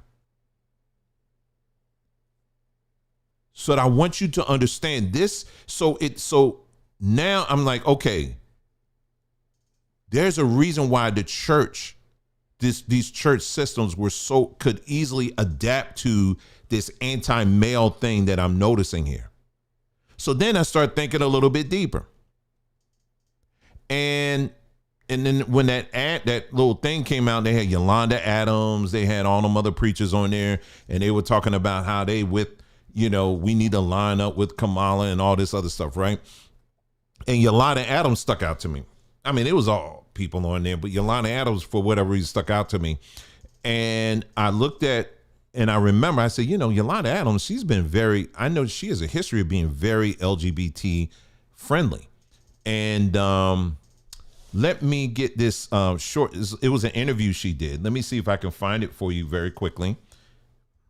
I'm getting somewhere with this, y'all. So, I appreciate you following me on this. I'm not just rambling here. Let's see. That would be under my, I don't know about y'all, but my watch later on YouTube is so long.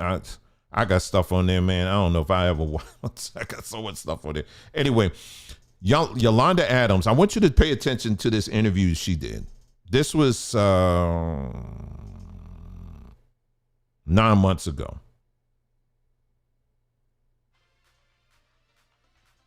Okay, this is it right here. Let me get it on the screen for you.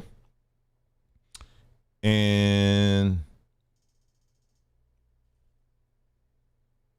sorry, y'all. Just give me just a moment. Here it is right here. Here it is. All right. So this is Yolanda Adams. She's on Pride Today. Let's just watch this. It's under 2 minutes. This next person right here needs no introduction. Yolanda, everyone is going crazy that you're even here right now. I mean, this must be pretty incredible for you, right? First of all, I love the Grammys. I've been a part of the leadership for a while, and to ensure that young people keep their voices and I'm sorry. Come on. Young people keep their voices and get a chance to express themselves the way they want to, because I had that privilege growing up.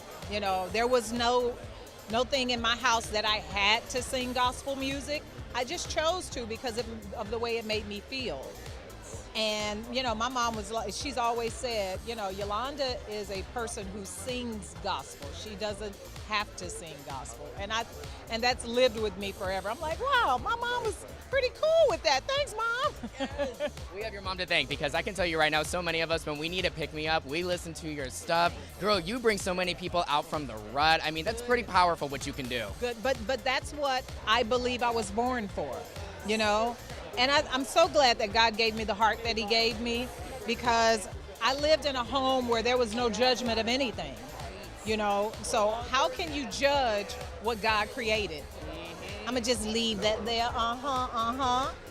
Period, queen. I know for me, I'm ready to see more of your songs on RuPaul's Drag Race. I need to see some drag queens lip syncing to you, queen. I love him. Oh, come on. I love him. Yes. And they do have like a gospel version of that, but I would love to. He's so phenomenal. Yes. RuPaul's song featuring Yolanda. I mean, can we make this happen ASAP, please?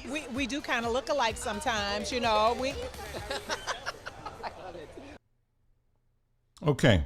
Oh no, what's going to happen here? Hold on. Let me get out of this. Hold on. Okay, so I want you to follow me on this here. Let me make sure I turn this. I don't even know who that is coming up. But anyway, I want you to follow me with this on here. So I heard that right now. I know for some of you, you're like, yeah, you know,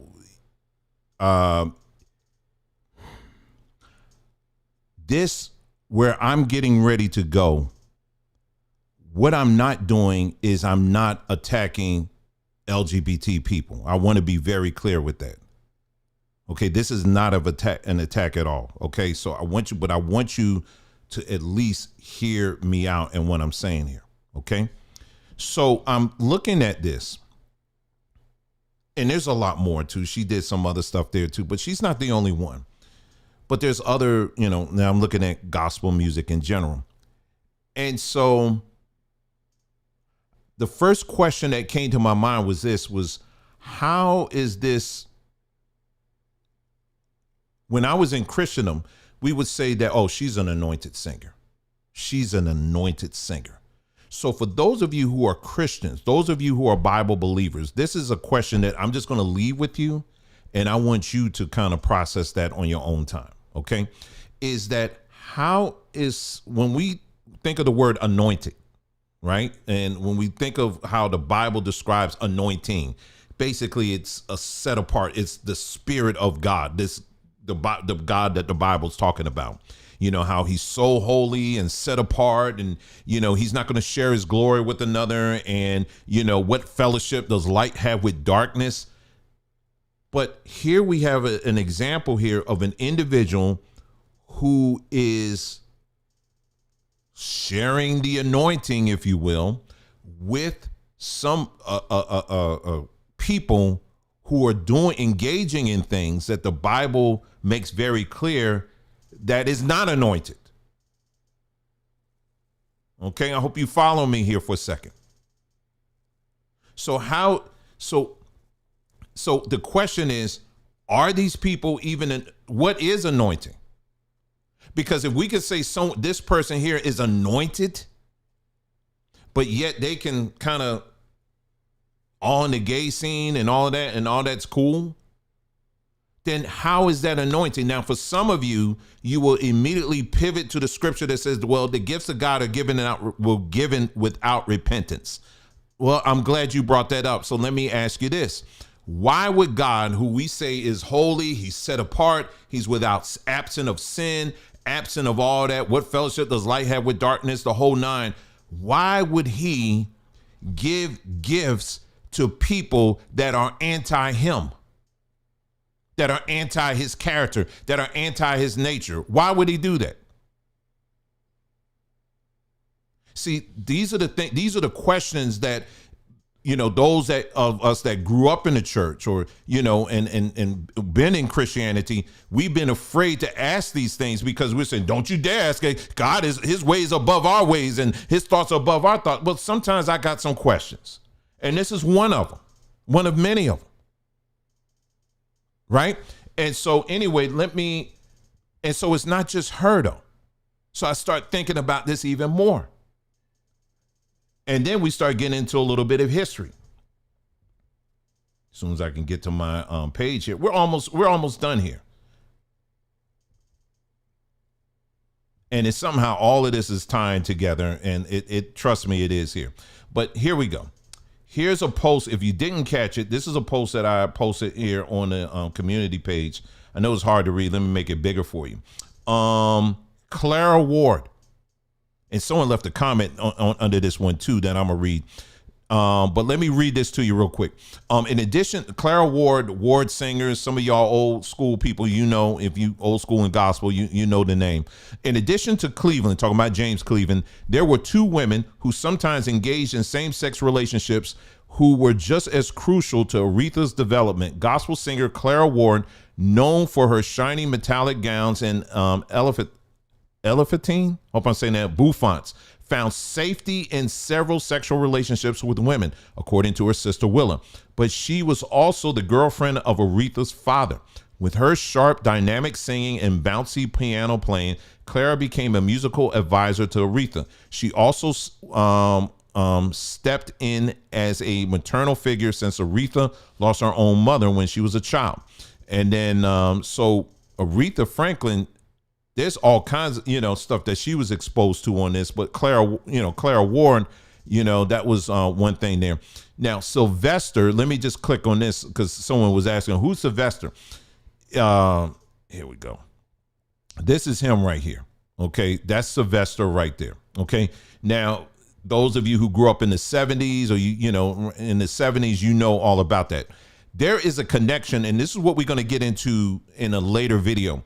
There is a connection between disco music and gospel music. All right, and we're going to delve into that, but not this video because it's just too much. Trust me, everything we're saying in this broadcast tonight, it's all connected. Okay. So let me just finish this out here. Sylvester was a disco singer who, like many other black singers at the time, got his start in the church. Sylvester started singing publicly as a child in the Palm Lane Church of God in Christ in South Los Angeles. The women at his church described him as feminine and as pretty as he could be, just like his mother. He wasn't rough like the other boys. He was prim and proper. We were always hugging on him and kissing on him because he was so cute. Family members also described him as his own kind of boy, born funny, preferring to the company of girls and women like his grandmother to that of other boys. He stayed inside a lot, reading encyclopedias, listening to music, and playing with his grandmother's piano. When Sylvester would turn down the boys' invitation to play with them, they would say things like, he acts like a girl, or he's going to be a girl. But his mother would defend him, including his joy at dressing up in her and his grandmother's clothes, saying that he was not a girl, just a different kind of boy and a valued part of the family. At the age of 8, he was sexually molested by a man at the church. At the time, rumored to be the church organist. Although Sylvester would always maintain that this interaction had been consensual and not, as molestation, Sylvester was only a child at the time of this incident while the assailant was an adult. Sylvester was taken to a doctor after receiving injuries when this man subjected him to, that type of, interaction. It was the doctor who informed Lethea that her son was gay, something that she could not accept, viewing homosexual activity as a perversion and as a sin. News of Sylvester's homosexual activity, actually after having been raped, soon spread through the church congregation, and feeling unwelcome, he ceased his attendance at the age of 13. Now, what we're going to be getting into, in these next few videos, I want you, if you are gay, if you're a lesbian, I especially want you to pay attention, because if you think I'm going to be beating up on you, I'm not. I'm getting to the root of some of these things here that have been long ignored. Okay. And we do need to talk about this stuff here. Someone left a comment here. I'm trying to find it here. Can I find it here? Hold on for a second. Hold on. Is this it here? Oh, yeah. Here we go. Here we go. I think you're on here tonight. I think I saw your name here. Now, this is from Aretha. According to this person, they said this is from Aretha Franklin's biography called Respect. All right. And this is the title of the chapter that it came out of was called Sex Circus. Now, check this out. Ray Charles and Billy Preston used the same expression to describe the gospel circuit in the 50s. Now, this is in the 50s. They called it a sex circuit. When it came to pure sex, the gospel artists, were wilder than me. And that's saying something. In those days, I had a thing for orgies, but I had to be the only cat in the room with 2 or 3 chicks. The gospel people didn't think that way.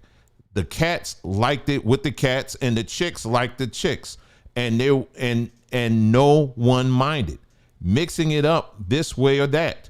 I wasn't judging no one, and I got a kick out of seeing how God's people were going for it hard and heavy every which way. I was just surprised to see how loose they were. Someone told me that the ministers in the church were there where they were singing didn't know about these going-ons. But hell, more than one time I heard about a minister showing up at the rooming house on the road because he wanted in on the action. And that was, I think, from, according to this, it was from Ray Charles saying this.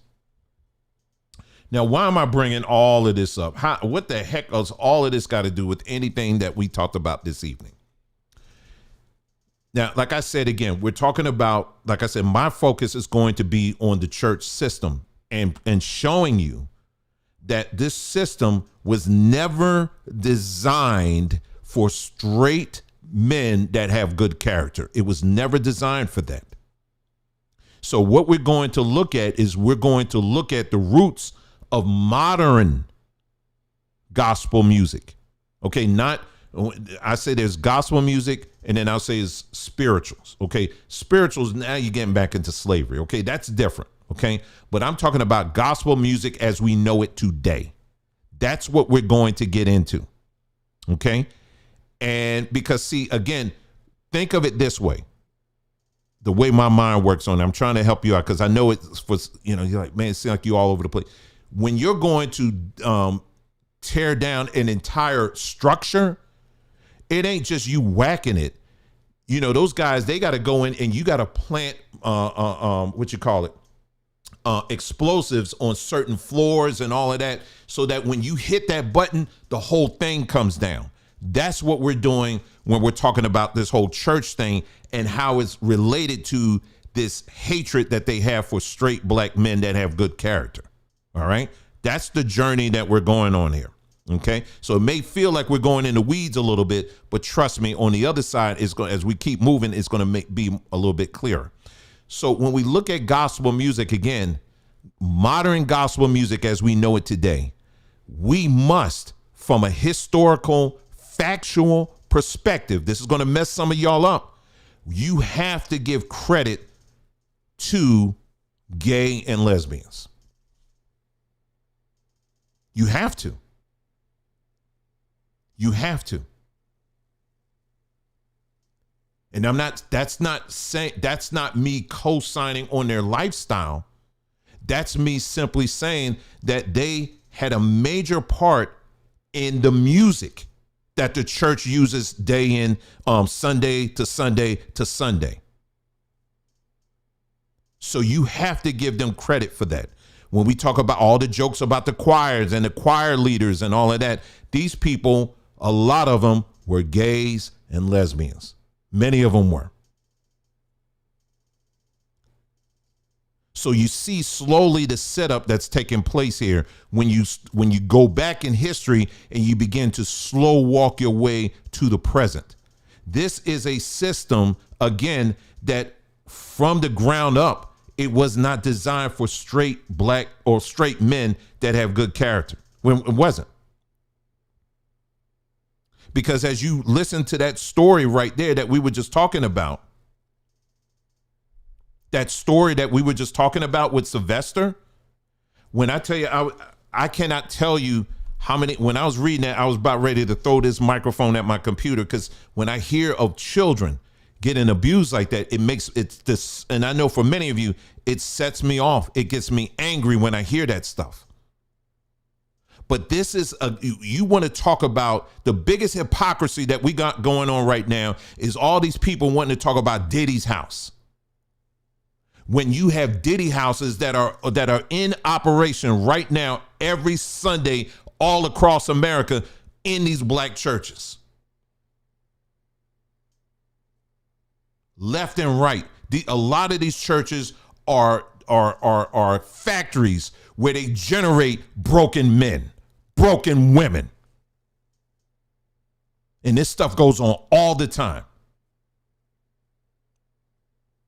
And what they do, they just shuffle right along. They just shuffle these broken pieces. They just shuffle right along. Meanwhile, the pastor, he just going on about his business. He just moves on to something else. The pastor, he goes on, he moves on. They move him somewhere else. Meanwhile, these children, they just broken. They just broken. And when they're broken, because they're in an environment where you don't have straight men that have good character, they have no one else to turn to help them to kind of get that thing, get it right. You understand what I'm saying? So who are they going to turn to? They're going to turn to the women. And like we just read in that the story about Sylvester, that's all he was surrounded with women. So they're going to emulate that. And our beautiful women, one of the gifts that they have is to be empathetic. I mean, to show empathy, right? To show compassion like that. You understand what I'm saying? They just want to this is their way. They're just showing empathy. But what you don't understand is your empathy sometimes is causing this man who's been broken to become like you. And this plays out over and over and over and over again. So you see what I'm saying? I'm not attacking the gays and lesbians. I'm not attacking them at all. I'm getting to the root of what the problem is. The factories that are breaking these little boys and girls, they got to be torn down. And it's these factories that have been out here in this campaign going after, they're the ones that are out here talking to black men like me and saying that we're misogynists. We hate black women. Because that's all they know is to attack what they don't like. Because once you come into the church, it's all set up to break you down. You got all these rusty men, all these men, able-bodied men that are in these churches that try to make it work. But then in order for you to function in the church, you got to bow down to that's my spiritual daddy. I can't tell you how many ministries and churches I've been part of where I've seen grown men addressing the pastor, the bishop, as daddy. That's my spiritual father. That ain't my father. I know who my father is, and that ain't it. You don't dare call nobody your father or your daddy. That's some sick sex talk when you think about it. Yeah, he my spiritual daddy. He my spiritual father. What grown man gonna address another man as, yeah, he my daddy, he my father. And you don't even know this person. But this is what a lot, unfortunately, what these systems, these preachers, this is where they're coming from. This is where they're coming from. This is the foundation that they're standing on. And the music is crafted by people who oftentimes have been broken by broken men. So you may ask yourself, why is it then that when I hear the music, it makes me feel some kind of way? Like, I just feel it just makes me feel good. It makes me, well, now we're getting into the science of music itself, which I'm not going to get into. That's a whole nother, we've already done a video on that. We talked about frequencies and what frequencies do. People, all as human beings, as individuals, we all have our resonance frequency. What am I talking about? Like if you take a glass and the whole, scenario where you get the opera singer and she sings and she hits that certain note and all of a sudden it starts shaking. Well, we're the same way. So there's certain notes that we hear, certain music styles of music that we'll hear, we start resonating. What happens when you start resonating? You start getting goosebumps. It makes you feel good on side, right? You get that mental rush and all of that stuff, right? It's a euphoric experience you begin to feel. Well, in the black church, we've taught ourselves to say that that's the anointing. That's not anointing.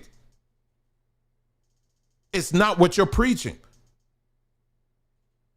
Because if it was what you're presenting it as, then you wouldn't be doing it. You wouldn't take what you're calling anointing and be comfortable with people who are doing things that are contrary to what your Bible says.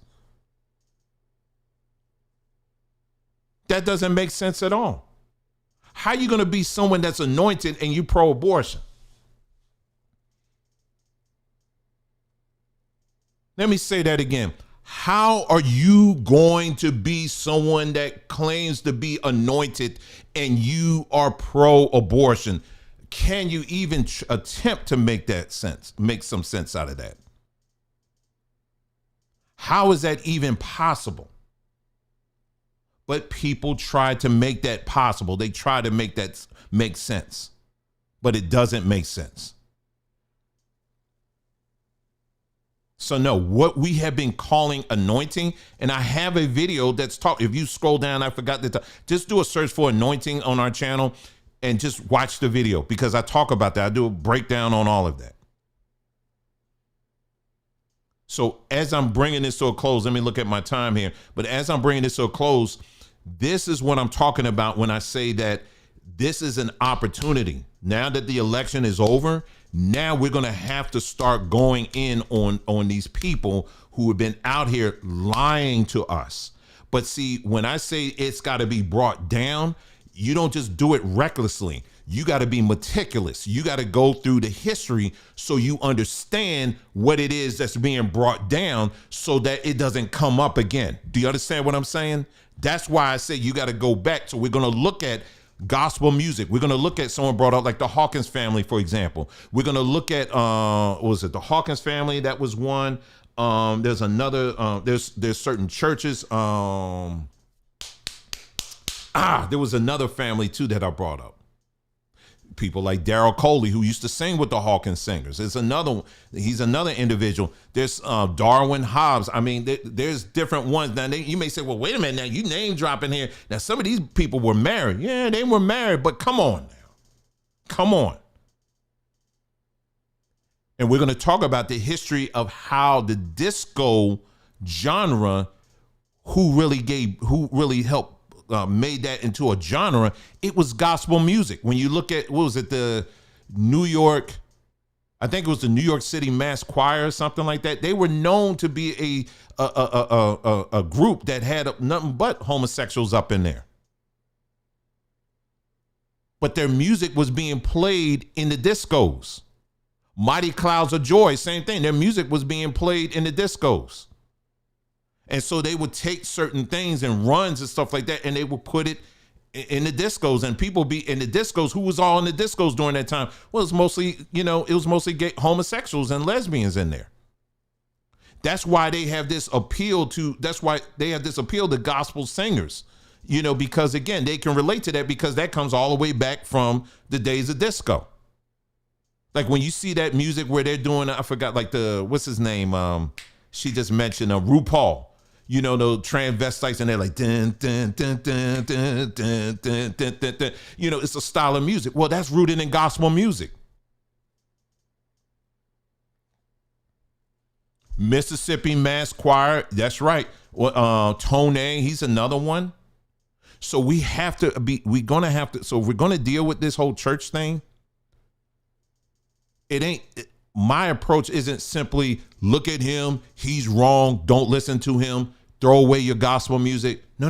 We're not going to do that.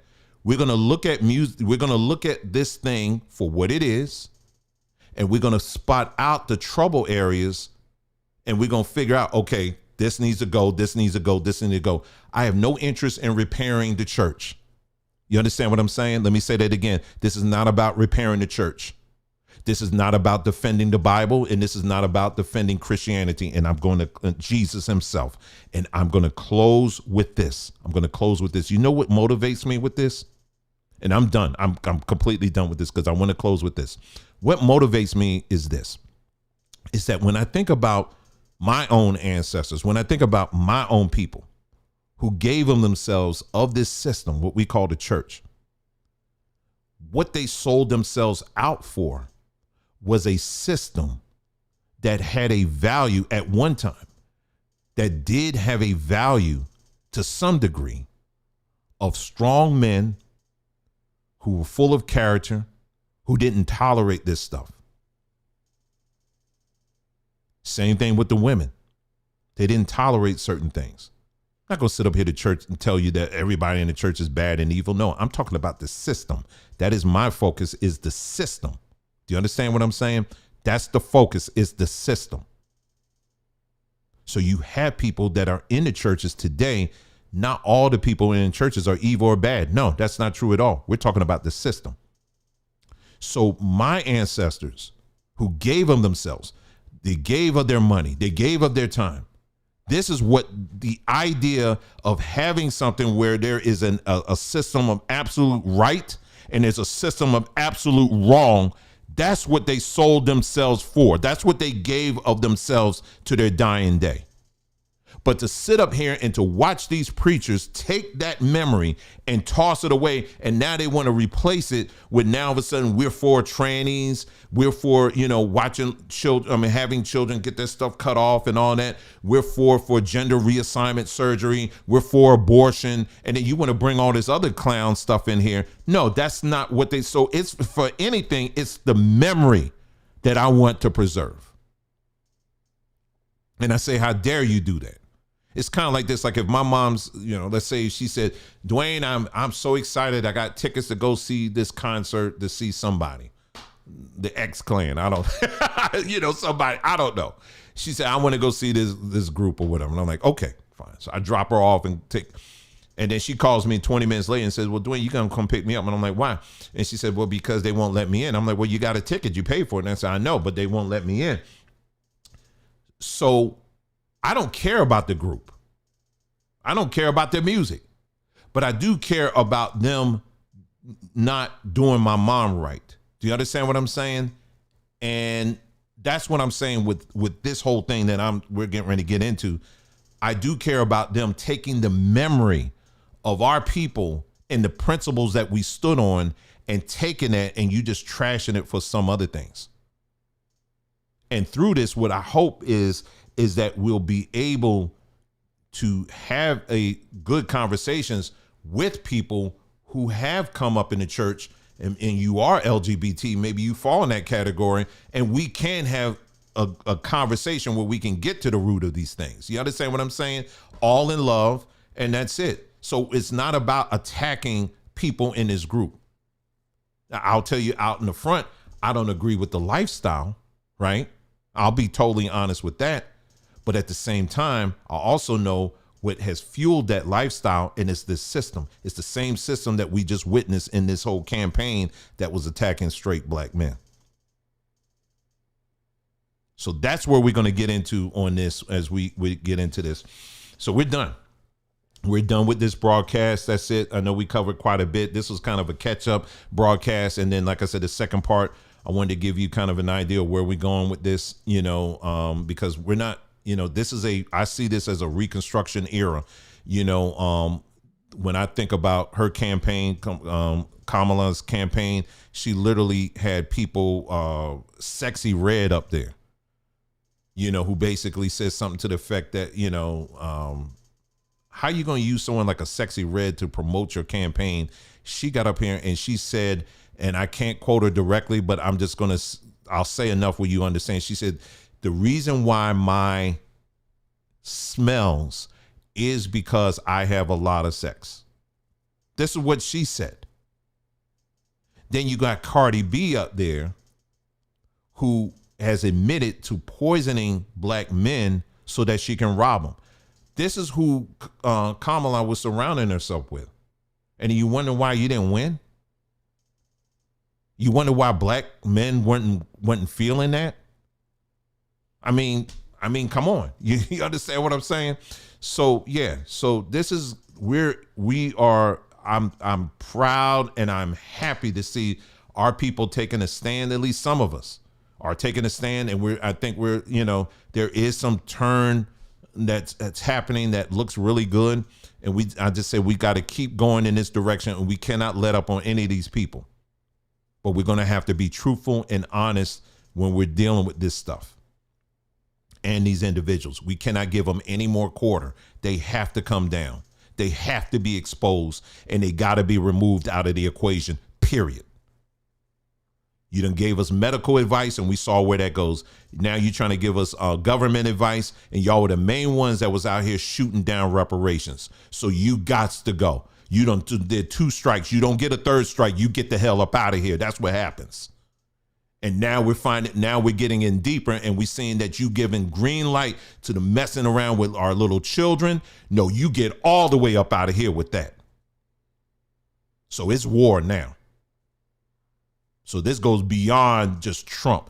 Now let's face the real problem that's right in our own backyard, and let's take care of business. Let's handle business. And this is the time to do it.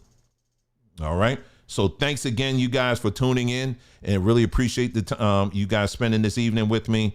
You guys take care. We'll be around. We'll have another video up soon at some point.